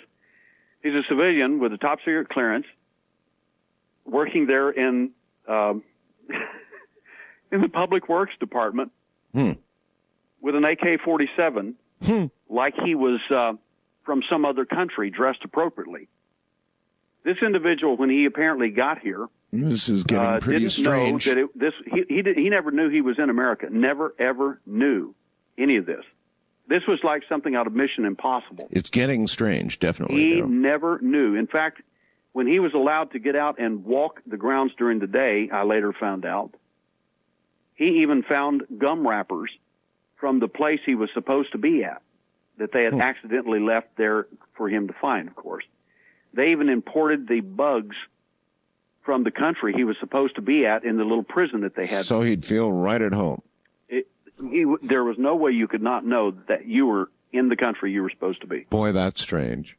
I give you that. That's strange. So they didn't even want him to know he'd been borrowed, or, well. Well, the curious thing about me was and all the stuff that I saw go on in the company, the alien was doing the exact same thing to us. They lied, and they lied consistently. And borrowed all the time. Exactly. Derrel, when you think really hard, or not so hard about all we've been discussing, these are really extraordinary claims you're making. The latest having to do with your military record in the CIA. I get people that from time to time ask me, how in the world could you be in the CIA if you were in the Army? It's real simple. Well, actually, you've told us. It's actually quite easy. And the interesting thing is that here's something I like to hand to my detractors. There is a thing called a questionnaire for public trust positions. It's equivalent to the standard form 85P US, used by the Office of Personnel Management. Yes. The thing's about 41 pages in length. If you fill that out and you sign it, yes, you commit a federal crime if you sign that, knowing that there are errors on it. Everything that I've told you concerning my military police record as a senior military police officer, 95B40, including my private investigations license and so on, all these other things, all that stuff that's listed, it's a federal felony for you to lie on that form. Okay. I mean, I literally am handing somebody what they need. If you want to get me, this is the way to do it. If I never was in the CIA, in fact, when I talked about being a martial arts instructor for civilian and for some of their personnel as well, which I did this on for a while there. There is a letter that went to Langley from our installation by our station chief, and he forwarded this. And there are approximately there must be about approximately 20 names. I haven't counted them, but those names that are all hand signatures on that recommendation letter to of how well I'm conducting my classes and all of this sort of thing. If you'll get Frank Agee's book, The Expose on the Central Intelligence Agency, he's the case officer that finally turned on the company. It is listed in there? Those 20, the number of those people are mentioned. The signatures on there are in his book on the people he exposed as station chiefs all over the world. They're handwritten on my documentation. Okay. There again, you can go ahead and fake a document like that if you want to, but it's a felony. All right. In addition, do you have any military records remaining? Of course, you have what is called a DD Form 214. Right. DD Form 214. Any of this reflected on your 214? Here's the deal with here's how you get sheep dipped. Here's how they cover that. When a Central Intelligence Agency or any other branch decides to take you like that in the intelligence community, if they want to do this, you just stay on record as in the military, and what happens is you get transferred to wherever it is you're supposed to be. Your record just basically on goes, but where you were at in terms of I can imagine your function is not going to show up. Yeah, I see why. Yeah, I suppose so. But it does show where I was at. It shows. But it's not going to say Central Intelligence Agency on it. But now the records that I have personally that were given to me for my trustworthiness and everything else as a martial arts teacher and so on, and of course the photographs that I have are on the installation and from the installation. And it's definitely the Central Intelligence Agency. So you're basically an abductee who became an investigator, who wanted to know so much what happened to him that he became an investigator. Is that fair? Well, it's not as flamboyant as that. It's not even that good a story. It's much more simple. I was willing to let all this kind of be okay with me. I mean, I really didn't like the abduction business, but it stopped, and so I could deal with it. The problem is my son became an abductee at age 6. Mm-hmm. Now, the problem is with me, it's just real simple. You mess with me, and I can live with it. You mess with my children, and I'll come after you.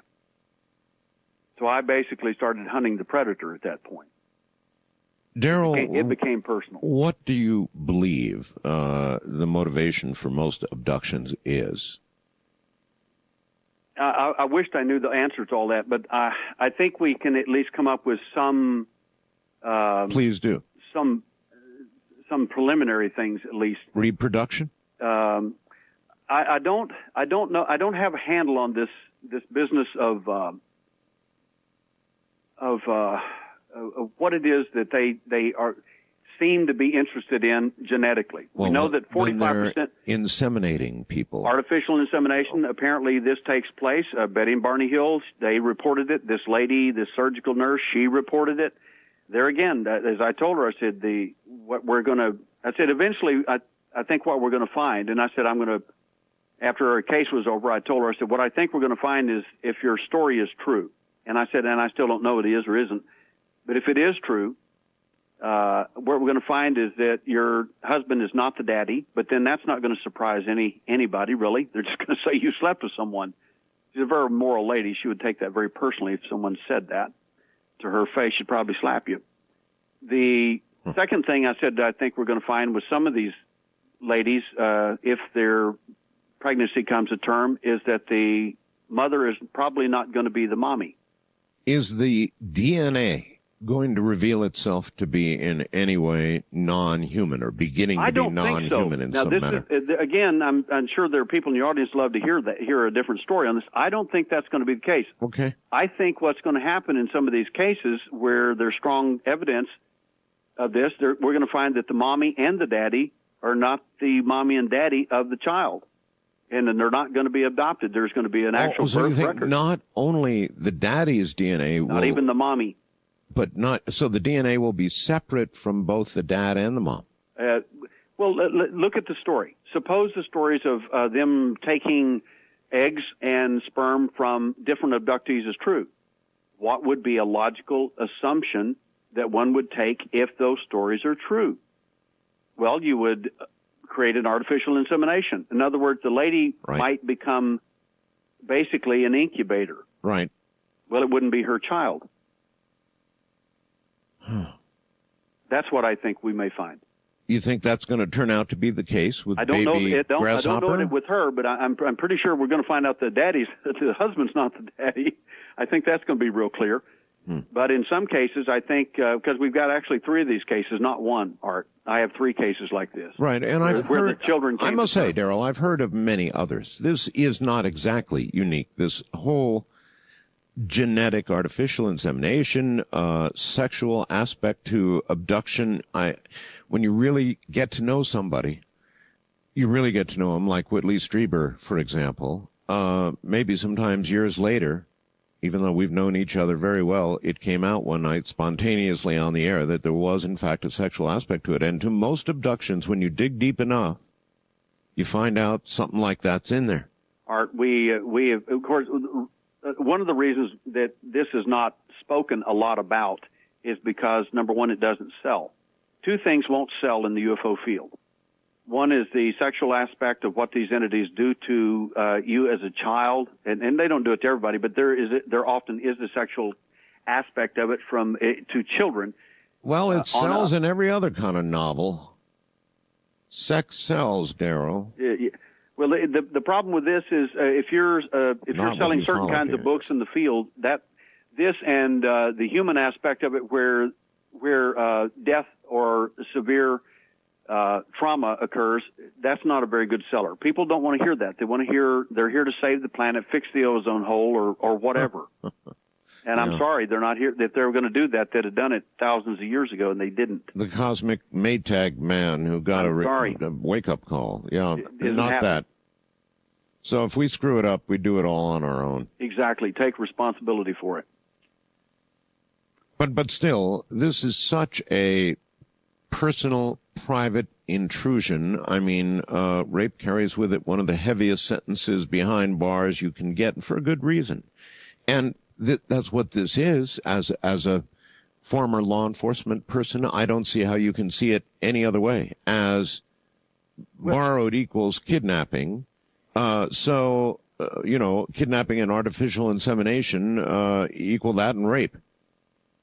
Well, to me, that there again goes back to the same old thing concerning my own child. When stuff like this happens to your own children, and then you later find, that your brother's an abductee, you're an abductee, your son's an abductee. You found out your brother was too. Well, it gets better. Well, we know my other brother marries a lady, and she's an abductee, and her mother's an abductee. He later divorces her, marries another lady, and the entire family are abductees.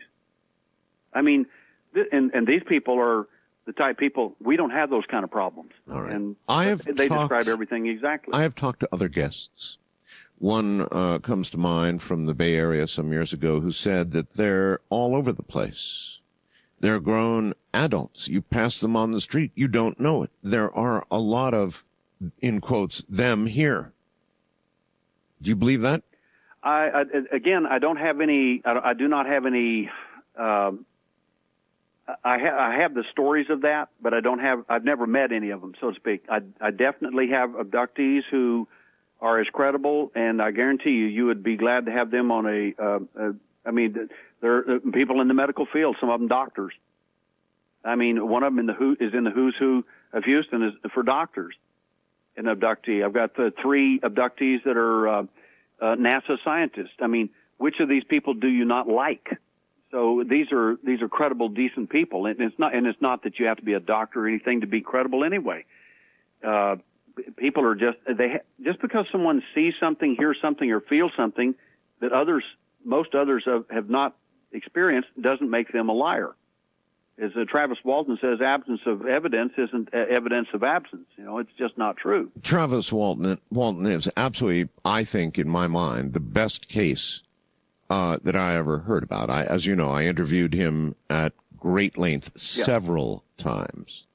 And the story never screwed up. The story was right on from everybody involved. It wasn't just one witness. It was many witnesses, as you know. Well, he told me one time, he said, well, I was missing for days here. And he said, they said for days. He said, I thought it was 20 minutes. And I said, how do you explain the disparity? He says, I don't have an answer for that, Derrel.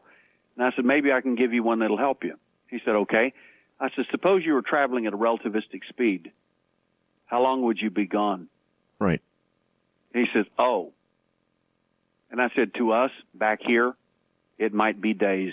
Yeah, that's it might be 20 minutes to you. Travis necessarily would have considered, but I'm telling you, I really carefully interviewed this man, his boss, and so forth and so on. That really happened.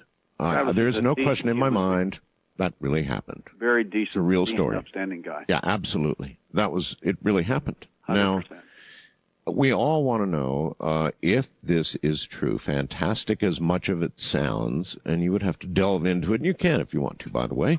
I'm sure we can give you ways that you can get behind Derrel Sims' work and decide for yourself its veracity. Derrel, you've got a website? Yes, I do. www.alienhunter.org. Alienhunter.org. So you're want to write me, you can just click on Alien Hunter there, and it'll email me, and I'd love to hear from you. I don't care if you agree, disagree, like it, or don't like it. It really doesn't make me any difference because I have a real simple philosophy. And that I am is? not here to make anyone believe anything. That is not my purpose. If anyone thinks that's the reason I'm here, you've missed my whole point to being here tonight.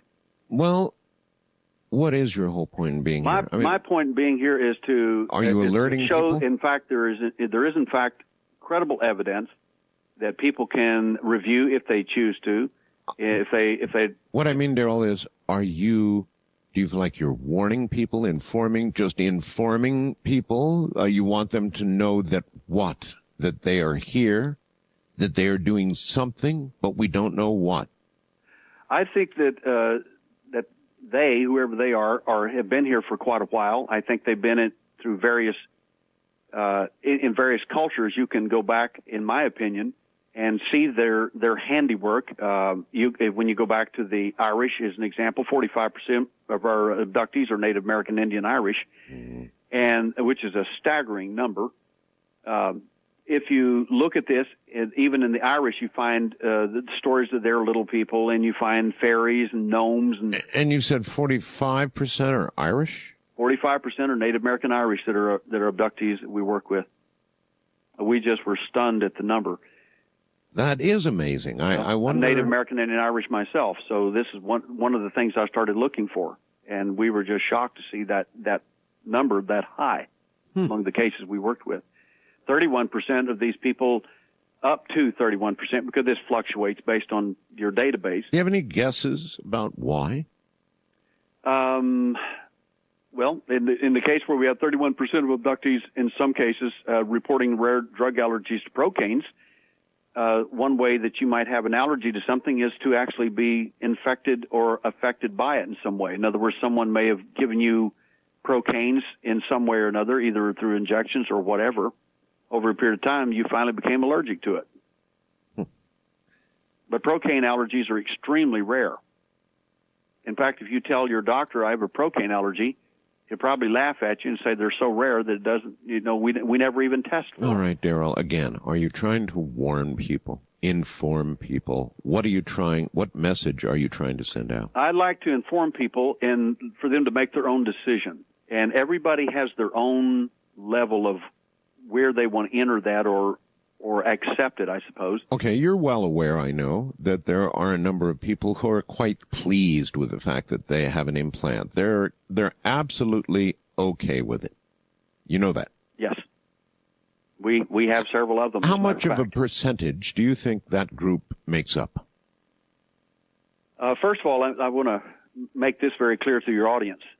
There are a lot of stories about a lot of people being implanted, and first of all, your audience does need to know this, that I look at hundreds of x-rays every year worldwide. Right. My trouble. I mean hundreds of them. Right. And I find almost no, maybe less than 1% of people who have actually have an object that may be referred to as an implant. And in a number of those, you'll find that many of the objects that you're finding there, assuming that it's a real object and it's not just a mistake on the x-ray or whatever, that in fact many of those are due to something else, such as a guy that claimed he had never had a previous surgery, yet we found a clavicular screw in his shoulder. Well, I'm sorry, the aliens didn't do that. That's from a previous surgery. You may not have known it, you may have forgotten it, or you may not have told the truth. But the fact is, that's a human device there. And implants are extremely rare. I think that the implanted or embedded objects, as I like to use the term, embedded objects are there for a purpose. I think a lot of them that we're finding are leftovers.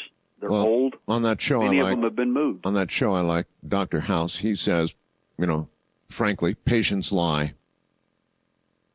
All patients lie. Well, I had one case where we removed a device from a guy's jaw, and he claimed it was inserted there by some intelligence community. And I said, well, you don't really fit the criteria of a quote-unquote alien abductee. And I said, but I'm going to go ahead and spend the money and the time on you to take you through the surgery to find out what this is, because you claim that they're programming voices in your head and all this stuff. And he said, that's true. Well, we removed the object, and it turned out to be a normal piece of lead, like from the spatter effect from, a grenade or some, a bullet or something like that. But it was not, there was nothing unusual in any. Woodward and Bernstein got to the bottom of Watergate because they took the advice of, at that time, Deep Throat and followed the money. Derrel, do you do all this for money? It certainly isn't for money, first of all, and I'm thank you for asking that question. Really? I mean that from my heart. You do? We have never charged anyone for any procedure we've done, either surgical or even the paper we let these people write on, we pay for ourselves. There is no fee. When you say we, you refer to... I have a team of about 30 scientists and doctors and other people that work with me. All right. From all over the world. Well, that's a good answer. So you never take a penny. They simply volunteer their time. So you never take a penny. Not a penny. Not a dime. Okay, that's impressive. Not money. Definitely impressive. I guess I want to go back to the very beginning of the show. You know, you said you weren't sure if these were aliens or if these were entities of some other sort, religious, dimensional. The possibilities are nearly endless, Derrel. Yes. You're not at all sure in that category. Are they from Planet X? Are they from... I don't think so, but the fact is that I don't think anyone ultimately really at this point knows, because like I said, they function just like we did in the intelligence community. We lied and we lied about everything. That's the nature of intelligence. That's what we do. It's called deception. Yeah. That's what the business was about. And if you're not very good at it, then you lose and the other side wins. And I don't see the difference in this phenomena. I don't see the difference. Everywhere I find subterfuge. I find where these people have been deceived. We had a mass abduction of 8 people in Houston and in another state. All 8 taken at the same time, same place. All described the exact same location. 2 of them came back with implanted devices. 1 of them we retrieved from a lady's eye. If you had to guess, I know you hate to do that, and I realize I'm asking you to guess about what their motivation is in doing all of this, what would you say? Derrel? Yes, I'm here. If you had to guess about their motivation, what would you say? Well, the motivation of the individual, first of all... Of the entities, they want. The entities themselves. What's their motivation? Well, first of all, I think the perception that's generally accepted in the UFO field is incorrect, and I'll explain that. The general view of the UFO field is that there is a lateral view, like a lineup, basically, in a police situation, where you're looking at your perpetrators or possible perps. Yes. And here you have the little entity, the little tiny guy that picks everybody up. Usually that's reported in their abduction scenarios. They basically are the pizza delivery guys, as I call them. They pick you up. You're just nothing more than pizza to them. I mean, they're either picking up or delivering. They borrow you. That's it. Then you get to get brought to a guy. In most cases, that looks similar to him, but he's taller and a lot smarter.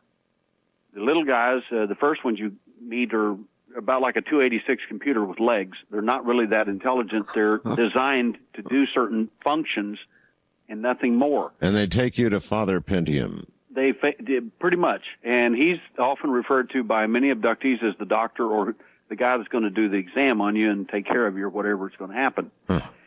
Then you may encounter a mantis-like being. You may encounter a human-type being and others in that. But what I think the UFO people, the UFO community in general has missed, and there again, I could be wrong here, but this is just my perception after 38 years of looking at this thing.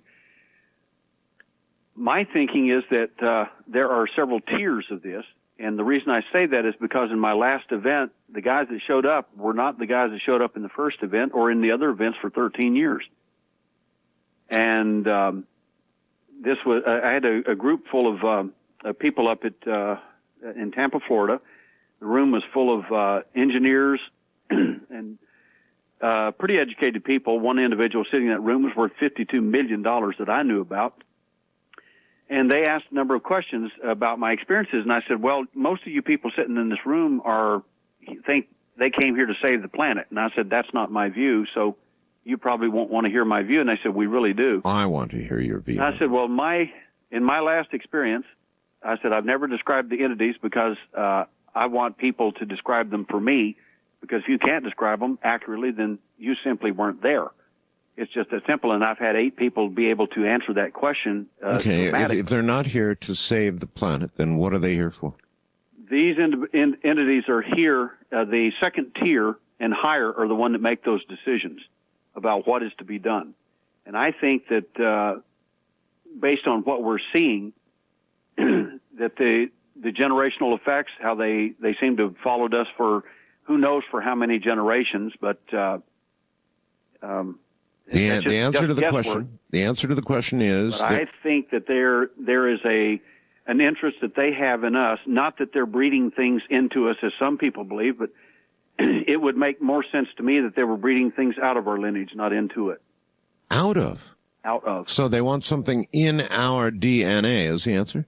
Or they simply, for instance, suppose it were a problem for them, that a lineage was a problem.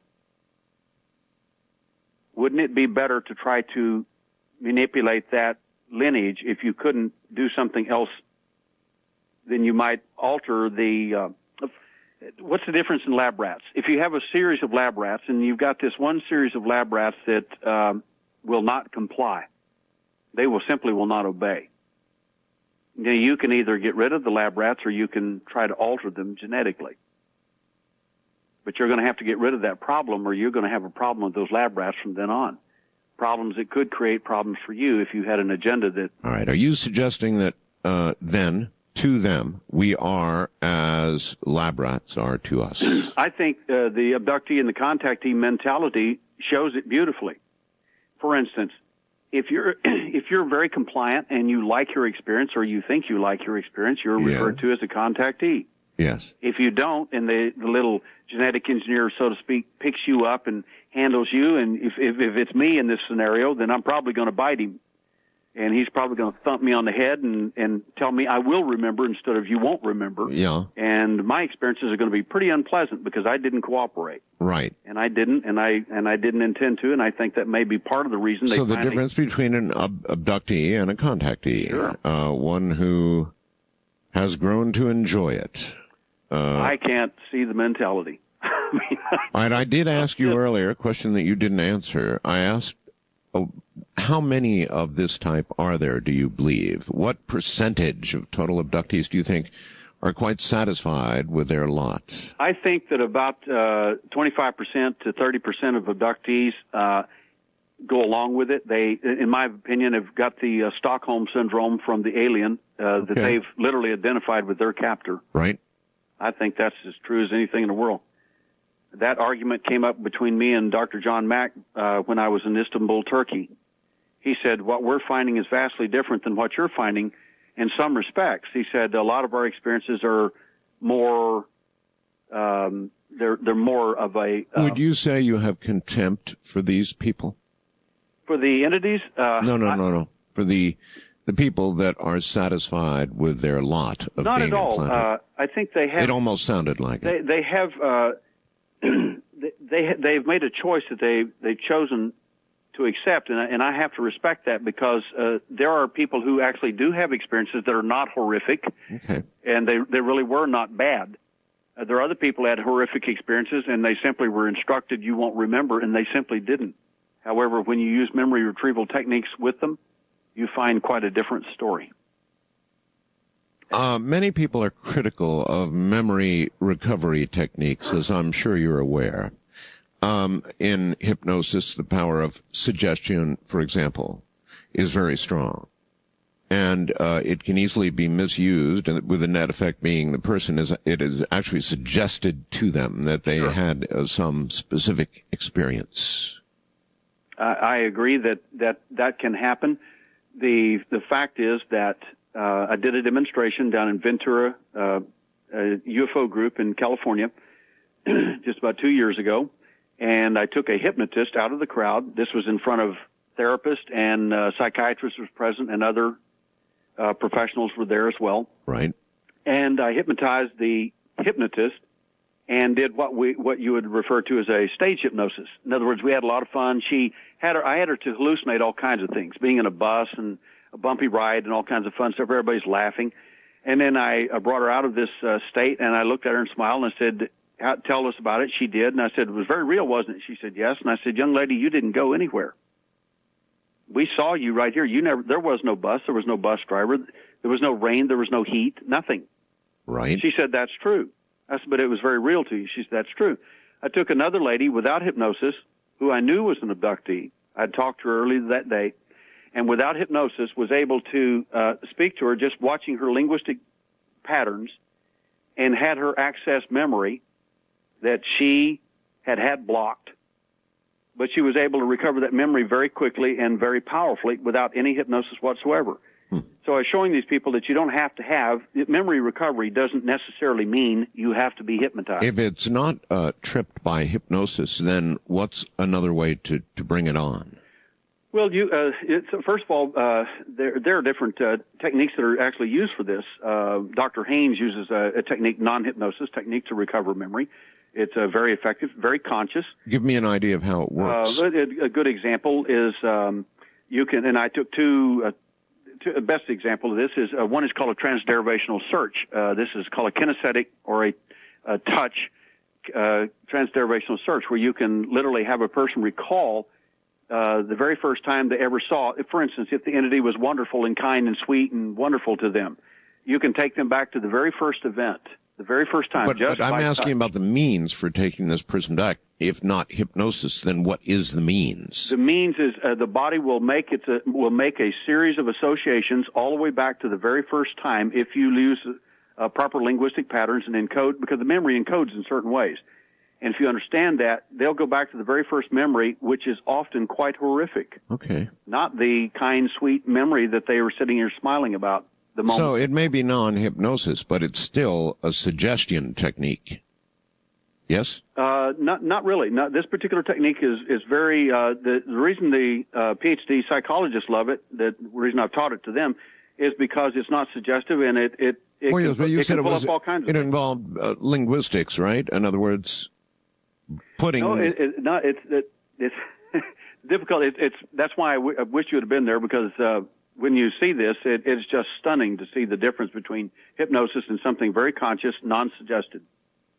But the fact is that you also have memory markers that occur in your memory. All right, maybe I could understand it this way. Suppose I were an abductee. What would you say to me to initiate this process? Well, one of the things that we do is just simply have you fill out a questionnaire. The questionnaire will tell me a lot about you. I hate questionnaires. I know, and this one is rather interesting. And when people finish it, they literally... And I bet they lie, too. Well, the nice thing is I'm a handwriting analyst. One of the things I look at when you fill this form out is your writing in it. When I get that form, I'm looking at your handwriting. If you have a propensity to be a liar, that shows up in your handwriting. If you have a propensity to exaggerate, that shows up in your handwriting. I've heard this. So I'm looking at every bit of this when I talk to these people. I've held you here with a battery of questions when really I have an audience that wants to ask some. Wildcard line, you're on the air with Derrel Sims. Hi. Yes, hi. Thanks for this opportunity to ask a... You're going to have to yell at us when you're not... Thanks for the opportunity for this question. Derrel, it was mentioned in your bio that you do hypnosis anesthesia, and I was wondering, being a person myself that needs really serious surgery and cannot have any anesthesia, if it's something that you teach or that you are present to do. Oh, that's a very good question. It's a very fair question. First of all, I have done hypnotic anesthesia in the OR as well as outpatient basis with people. I do that, but if you're in an area where I am not, I can recommend people, hypnotic anesthesia therapists that can work with you. Are you saying it's real, Derrel? I've always wondered about that. That you can hypnotize a person and say, look, somebody's going to cut into your flesh, and it's not going to hurt. This will not hurt. And you can so impress them that indeed, a doctor can begin to open somebody up and it won't hurt. In one of our films, I'm actually doing full hypnotic anesthesia with a lady in California. That could have been a simple yes or no. You can yes, achieve the answer is yes. And the doctor was sitting there freaking out. He said, I can't believe I'm cutting on this woman with no anesthesia. This has got to be killing her. And she told me later, she said, tell that doctor to keep his big mouth shut. I'm not asleep. I heard every word he said. That's incredible. So she emails me. I'll be glad to give her the information she requires. All right. East of the Rockies, you're on the air with Derrel Sims. Good morning. Hello. Hello, east of the Rockies. That's you, all right. Hello, it's nice to talk with you again, Art. It's Amanda from the Carolinas. Good to talk to you. I have a comment and then a question. I had many experiences when I was growing up that you don't have time to go into, but in 1976, I actually remember seeing a gray. Yes. And in 1980, I started having deep puncture marks in my body, always at the base where your neck and your head meet. Right. And between my eyes, and now in other places. And after these things, I would be so weak I couldn't even walk the next day. And I blew something out of my nose one day that was a silver thing, I guess about a half an inch long. And I mentioned it to somebody, and then a few days later, I had another puncture mark. If I may, what did you do with this thing I tried to hang on to it, Art, and it disappeared. I mean, I don't know if it was taken or what. But after I had mentioned it to somebody else and talked with it, it's no longer in my possession. What happened to it, I can't tell you exactly, but... All right. Derrel, I bet you've heard a million stories like that, right? I'm sitting here giggling because abductees are instructed to destroy or get rid of evidence to make sure things disappear. So you're telling me she probably got rid of it? So she got rid of it herself? She could have, and not even known what she did. I know one man that had an object that attached to his back. He pulled it off. It was metallic. He was freaked out about it. Threw it in the commode. Flushed the commode. He said, "What in the world have I done?" And he actually jumped in the commode with both hands and tried to get it and retrieve it and lost it. But he said, "I couldn't believe I destroyed my own evidence. Why would I do that?" And I said, "I don't know. Why don't you ask your captors?" I've actually heard that story. Now, where did I hear that story? Was that from you? No, others. I've heard it from others who do what you do and investigate this sort of thing, that people actually have destroyed their own evidence and then suddenly said, "What the hell did I do that for?" Exactly. That's why physical evidence in this field is difficult to acquire. It's not that it doesn't exist. You can find fluorescence on these abductees within 24 hours. Oh, yeah, we've got a hit on fluorescence. I mean, it's amazing. I mean, when did you discover this fluorescence phenomena? The fluorescence was discovered in 1992. The first case was the millionaire lady that I mentioned, and we found a Mandelbrot set on the inside of her arm. Right. Some of the fluorescence is due to physical touch. It's like the best way to describe it is alien sweat. Since the little crop circle under her arm, since that moment, how much more fluorescence have you done? With what results? We have found a plethora of... God, you know, you've got to absolutely love the Internet. Benjamin in Paris, France, says, "Art, we've spoken on several occasions. Please, if you would, Art, refer to the books of Dr. David Jacobs. I've read Secret Life and the Threat. Mr. Sims would just be more objective in his findings and less emotional. Perhaps he'd be taken more seriously." Well, I don't know about that part of it, but I do want to ask you about the threat. Dr. Jacobs is one of only a very few people like yourself, Derrel, that I talk to that clearly suggests, you know, the people who think these are all warm, fuzzy little creatures ought to probably be themselves examined. I mean, he may not go quite that far, but that they're not necessarily warm and fuzzy. Their intentions toward us are not necessarily good, and that's a very minimal view in ufology. First of all, I met Dr. Jacobs in Brasilia when he stood in a line of about 50 people, waited his turn, and whenever he finally got to me to speak after my presentation, he looked at me and said, "Derrel, I am sad to say that I am not familiar with your work." He said, "First of all, I'm stunned that there is physical evidence. I did not know there was that kind of volume of evidence." And he said, "And I just want to apologize that I am not more familiar with your work." Well, that was Dr. Jacobs' statement to me. Yeah, well, that said, it's irrelevant with regard to what I asked about. His main tenet is that these, whatever they are, don't have our best interests in mind, Derrel. Do you agree, disagree with that? I don't think they have our interests in mind, and I don't even think they have the first group that come to us, the ones that we see 99% of the time, they're not in charge anyway. They're just doing what they're instructed. The question we need to be asking is who sent them and why? Who's the boss? Yeah, good question. Anybody get any answers? Anybody get any answers yet to that one? Some of the answers that I came up with was in my last event. The entities that showed up there were in fact different than the others, and the best way I could describe them, if I could describe them, from my point of view, and it's strictly personal, is that they acted more like something like the SS of the alien. I mean, they were there to enforce business. They were not there to give you any medical advice or do this or that or an examination or anything else. They were there to terrorize. To terrorize? That was my viewpoint of the event. That's quite a leap.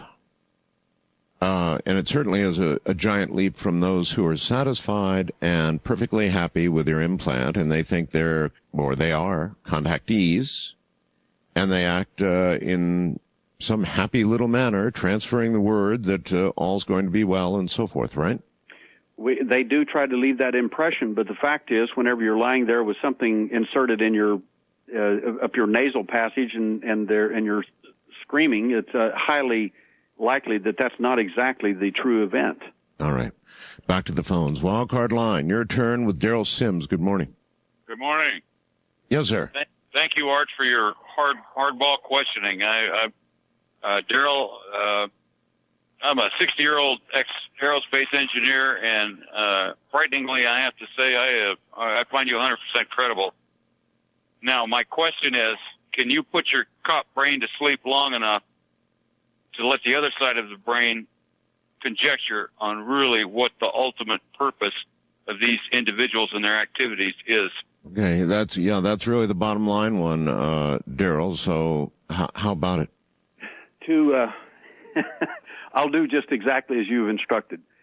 In the final event, it seems to me, after the smoke clears and everything's on the cutting room floor, it all boils back down to the psychological and spiritual rape of an individual.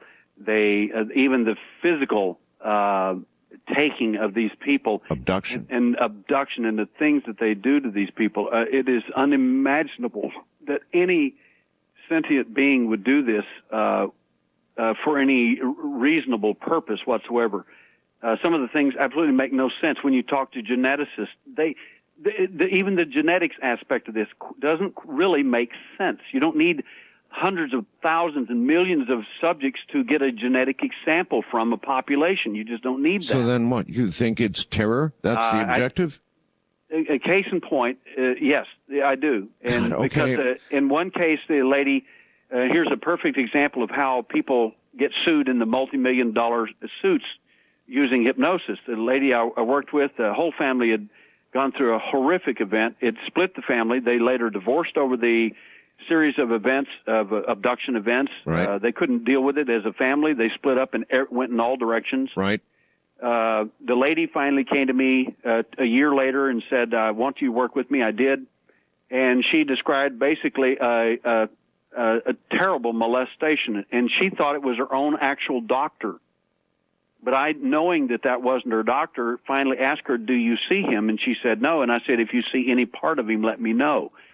Well, at that point, she finally, I said at that point, this short time later, she saw long white fingers moving toward her, and he molested her. And she says, what? She kept crying and crying, but why would he do that to me? She was a very moral lady. And I said, think of him as a tape recorder. Now, I can see how people would come up with that because it would, the mind wants to jump at the most logical thing it can grasp, something it knows. It must have been the doctor. No, I can see how that would happen. She actually named her doctor. Yeah, east of the Rockies. You're on the air with Derrel Sims. Hello. Hi, Art. First of all, I'd like to say welcome back. Thank you. Your voice has been missing for so long, and it's great to have you back. Thank you. I have a question for Derrel and also a question for you. And I'll just go ahead and spit them out and then let you answer them on the air. Okay. First of all, Derrel, do you think it's possible in any way that maybe these beings are us from the future coming back, and you pointed out that maybe they were trying to alter our DNA. Maybe there's something with the Earth changes that Art has spoken about so many times, where there's like a nuclear winter and we have to live underground. Well, ma'am, if they're traveling through time and alter our DNA, they're altering their DNA. Well, that's what I'm saying. In order to help us survive better, because maybe they're not able to survive as well. You know what I'm saying? To help make them be able to survive. I know exactly what you're saying. Derrel, all of that as one possible explanation? Well, first of all, I don't adhere to the the future time thing, and the reason is simple. If there was a problem, they would have already solved it. We would not even be knowing this. They could go. They could come back from the future, fix everything, and there'd be no problem. There'd be no resistance. People like me would be non-existent. I would not be a problem, and I would not have been a failure in the program, so to speak. I mean, I wasn't like a winner in one sense of the word. I'm a reject. They tossed me out of the program. All right. You have a question for me? Yes. Your book, The Coming Global Superstorm, and the subsequent movie made off of it. If you had Zachariah Sitchin on the show many times talking about the Anunnaki and Planet X possibly being Nibiru. That's right. Do you think possibly that the coming Earth changes could be caused by the nearing of Nibiru or Planet X if it is Nibiru, just as they call it the flood? Yes. Okay. Well, listen, all of that is perhaps reasonable to deduce from what we've heard from various guests and sources. I don't necessarily think that, no. It could be, though.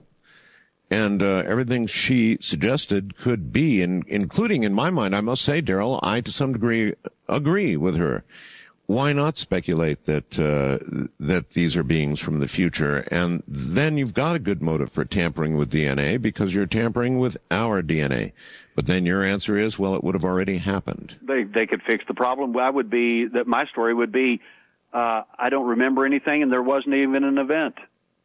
I wouldn't even know that it happened. They could fix that. I simply wouldn't know. It's funny, Derrel. There are certain events, I've touched on this in past years, like Nelson Mandela and others, that millions and millions of people thought that Nelson Mandela was killed, that he was dead. At least they had that planted in their head. And yet Nelson Mandela, of course, went on to lead his nation as president, and yet people somehow had this thought that he had died. And this wasn't a few people. This was massive numbers of people. And it's almost as though something massive changed, Derrel, as though some twist occurred and not one person or not 10 people who were abducted forgot, but everybody virtually forgot because something in time changed. So I don't know if I rule that out. I mean, it's no crazier or wilder than people from Alpha Centauri or angels or some derivation of angels or spirits or ghosts or those who have passed before us. I don't know. All of these things, it seems to me, nearly have to remain on the table until we know for sure. Well, we just have to collate what we have. In rare cases, very rare cases, we've had angelic beings show up in the event during an abduction. When that happens, the alien, whoever they are, take off in all directions, which makes me wonder who they really are. Well, is that confusing enough or what? It got real clear for me real quick if that story is true, and there are several of them. One of them is a famous Calvin Parker case. All right. West of the Rockies, you're on the air with Derrel Sims. Good morning. Good morning. I'm out in the West. Derrel, I've been involved with this for 70 years. I've been given the responsibility of opening the door on every bit of the cover-up in all ways. My father lives on the planet Meropia. Like you said, you're part Native American. Most of the Native Americans have implants in their brain for the end times. There has been a white buffalo born in Kentucky and one in BC. Are you familiar with the Indian history that when the white buffalo comes, the white author will come back? I am also familiar with it. I'm also familiar with the stories that have aired recently regarding the birth of more white buffalo. Okay, this is true. My home planet is Meropia, and that is where our Messiah, we call him Yahshua, lives. All right, sir. Thank you very much. And also I have 7 implants, and I am preparing a book that will open the door on every bit of it. All right. The Zetis and the Palladians have always worked together. Maybe you can give us one little hint then, since you're preparing a book on it. I've asked Derrel the motivation of those who implant human beings. Now I'm asking you, what is the motivation of those who implant human beings? There's 2 different segments. The Palladians and Zetis work together, and they have implanted about 10% of our population. Motive, sir. Motive.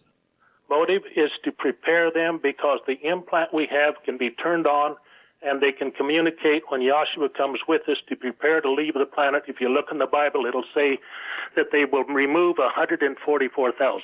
All right. So those who will be sucked up will be notified or found or saved by their implant. You heard that one before, Derrel?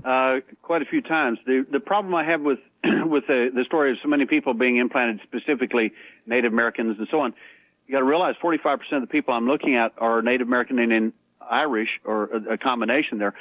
And these people, you did say that. I look at these X-rays and MRIs and everything, and we're not finding the volume that these people are speaking about. It just isn't there.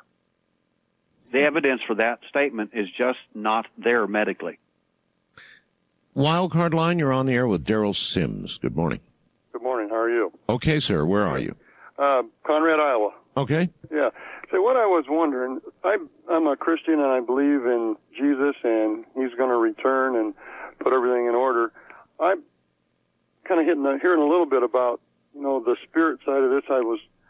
My belief is that this is some kind of demonic entity of Satan's to help in the deception for the end times.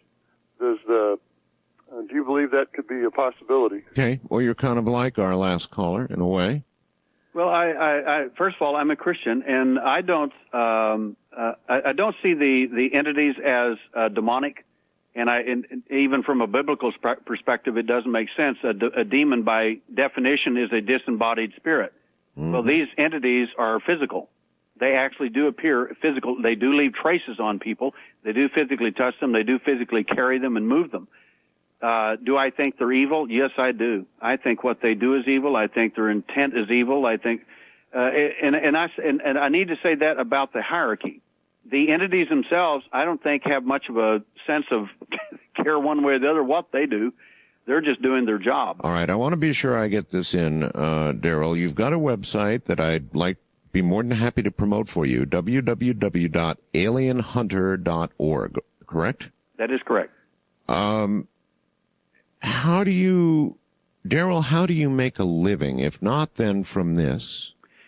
Well, certainly we have a few things on the site. There are videos and tapes and things, and if anybody has any interest in those, they can email me, and I'll make sure that you get them a lot faster than you can get them on the net. So we do have a few things there. But how I make a living is I'm a real estate investor and a private investigator, and that's how I make my living. All right. That's a good answer. So you probably spent more on this than anything else, huh? Probably more of your own money? Yes. It's been a lot of my own money. All right. East of the Rockies, you're on the air with Derrel Sims. Hi. Hi, this is Clifton. I'm calling from Columbia, Missouri. Yes, sir. Believe it or not, I'm Irish and Cherokee and believe I've been contacted by the aliens myself. It's very possible, however, that I have some proof I'm holding in my hand. I've got a stone. It's formed into a Native American hide scraper, and it appears to have a computer chip embedded into it. It's about a 1/16 of an inch thick, 3 inches long, maybe an inch tall. And on one side, it kind of looks like it could be a fossil, but it looks like a computer chip as well. And on the back side, there's little metallic or metal leads like you would find on the bottom side of a computer chip. Well, all of that is pretty intriguing. Have you had it looked at? No, I've been afraid to actually let anybody have it but me because I don't want to lose it. Well, I do, however, trust Art quite well. I wouldn't have a problem with that. I've been listening since the early 90s. I appreciate that, but please do not send it to me. And I agree. I'm hesitant to release it. It's just this shipping thing, you know. I mean, if you're ever out here, that's a different story. But you know, the years have taught me, don't ship it. Especially giving notice on public radio. Bad idea. You don't want to send it through the U.S. mail. Right. Do not do that. Right. So I'm glad you trust me, sir. And maybe if you're ever there or I'm with you or close by, I would be glad to make arrangements. But otherwise, don't ship. Any suggestions or ideas, Derrel? I sure do. One of the predictions I made to the 250 surgeons, a fourth prediction I made was that, and eventually we will find objects inside people that have technology. Right. This will be discernible, clear, and it's obvious that it will be, in my opinion, human. And I suspect that if you can prove that the object came from someone, in other words, there's a medical history of that, and that story is true, or if you'd just like for us to look at it, I'd like for you to take some photographs of it, pictures of it, send me the JPEGs, and let our engineers look at it. All right. Well, I'm certainly impressed. www.alienhunter.org if you wish to know more. It has been a pleasure having you on this morning, Derrel. What you say is incredible. People will make various judgments about it, but it's been a pleasure having you on. It really has. Art, it's always a pleasure. All right. I'm so glad you're doing this work. And we'll look forward to the next time. Take care, my friend. Thank you. Good night.